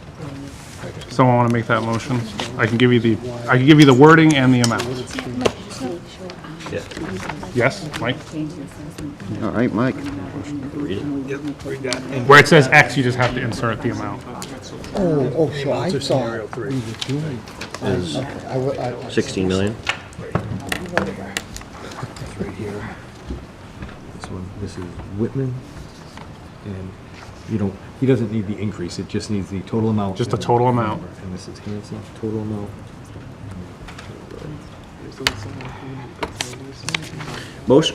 Make a motion to certify the FY 2023 Whitman Hanson Regional School District budget at, Did you give him the whole budget? I think it's just number 2. No, number 2, sorry. You're the second vote. We got through number 1, Mike. all right, so, motion to approve the assessment to the town of Hanson for the FY 2023 budget in accordance with the PK through 12 Whitman Hanson Regional School District Agreement section is, you're right at $13,341,812.43, Yes. which will be a 5.50% increase. Okay. Or operating budget, operating assessment. Or Operating. percentage. Thank you, Mike, for doing that. Can we get a second? Second. Second, Did you do Whitman? Did you not hear it, or? So this was 13, for Hanson, 13,341, 812 and 43 cents. So we're basically just tracking down scenario 3. Okay, everyone's good, or at least understands? Yes? Scenario 3. John's good with that number. Yeah. Right.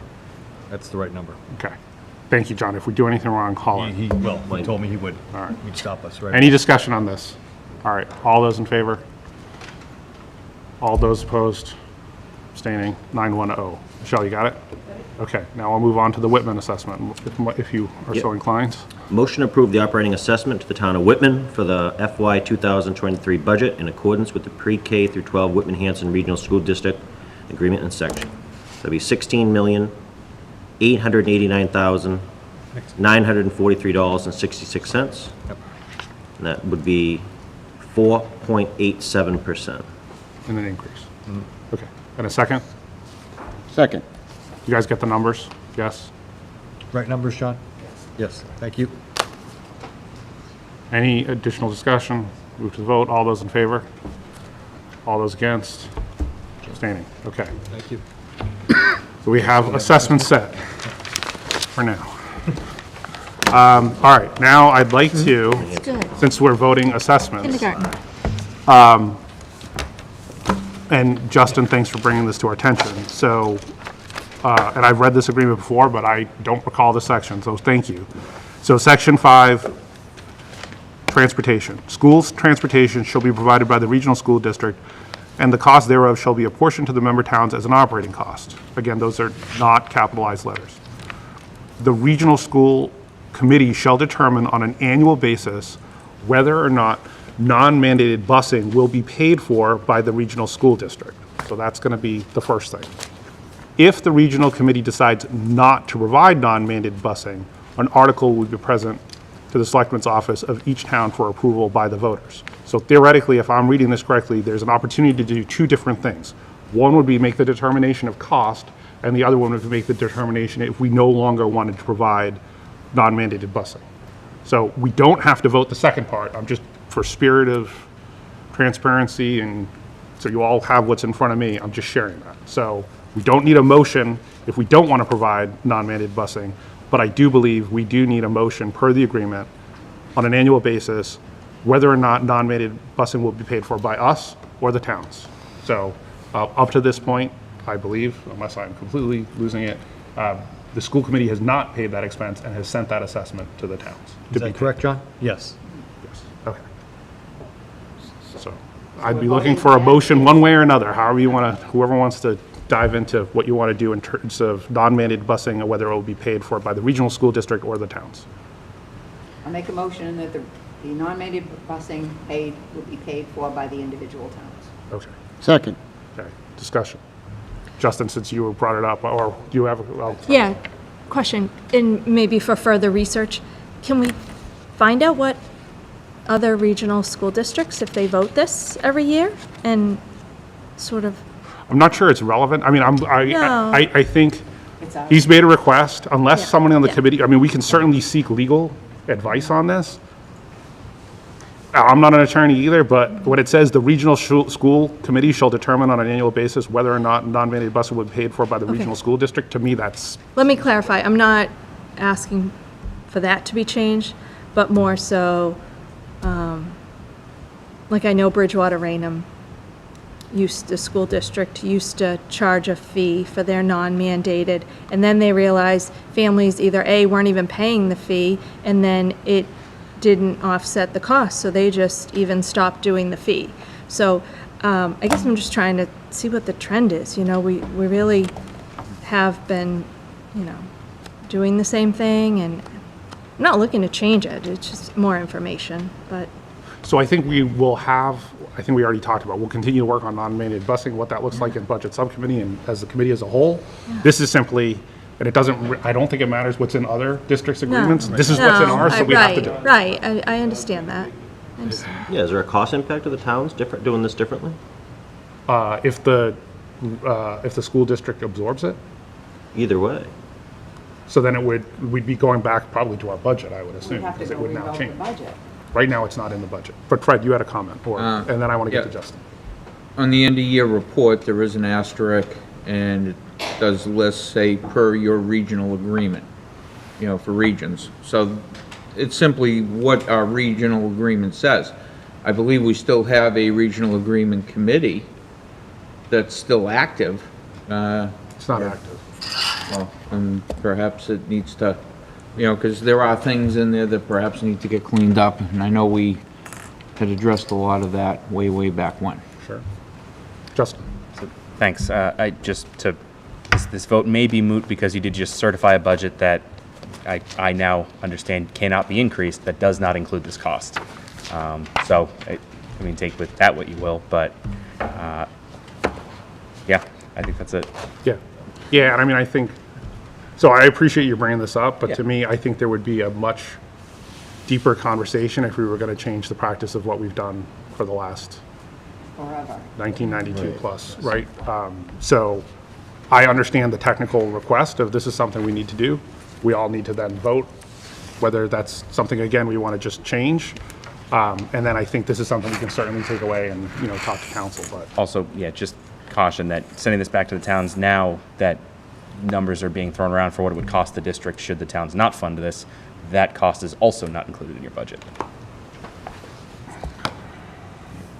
I'm not sure I followed that. So if either town or both towns chose not to fund the article that would then be sent to the towns, there would be an increased cost to the school district that is not accounted for in your certified budget. Yeah, and that's part of the conversation we need to have is, again, like the guidance we got from DESI was legally, there is no article. It's a line for the operating assessment, and it's a line for non-mandated busing, if that's how we want to do it. But there is no, so it's a thumbs up or down on the entire thing. But I think. But we have to have that. But But your clarification right now, what I'm understanding is if it's voted down by both towns, mandated busing is going to be 1.7. Correct. And I just heard what you said. that is a Yep. possibility this year. Okay. And we'll get more money.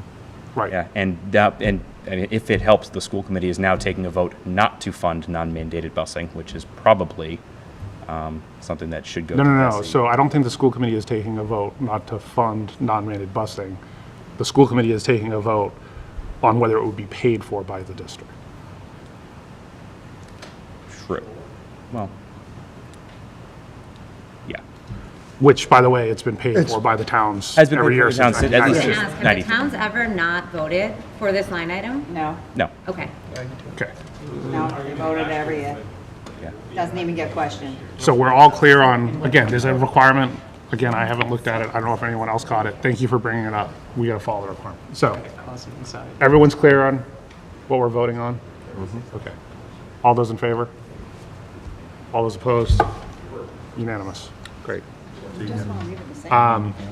So the only other thing then, is everyone clear on what the non-mandated busing cost is, or do you want to hold off on that?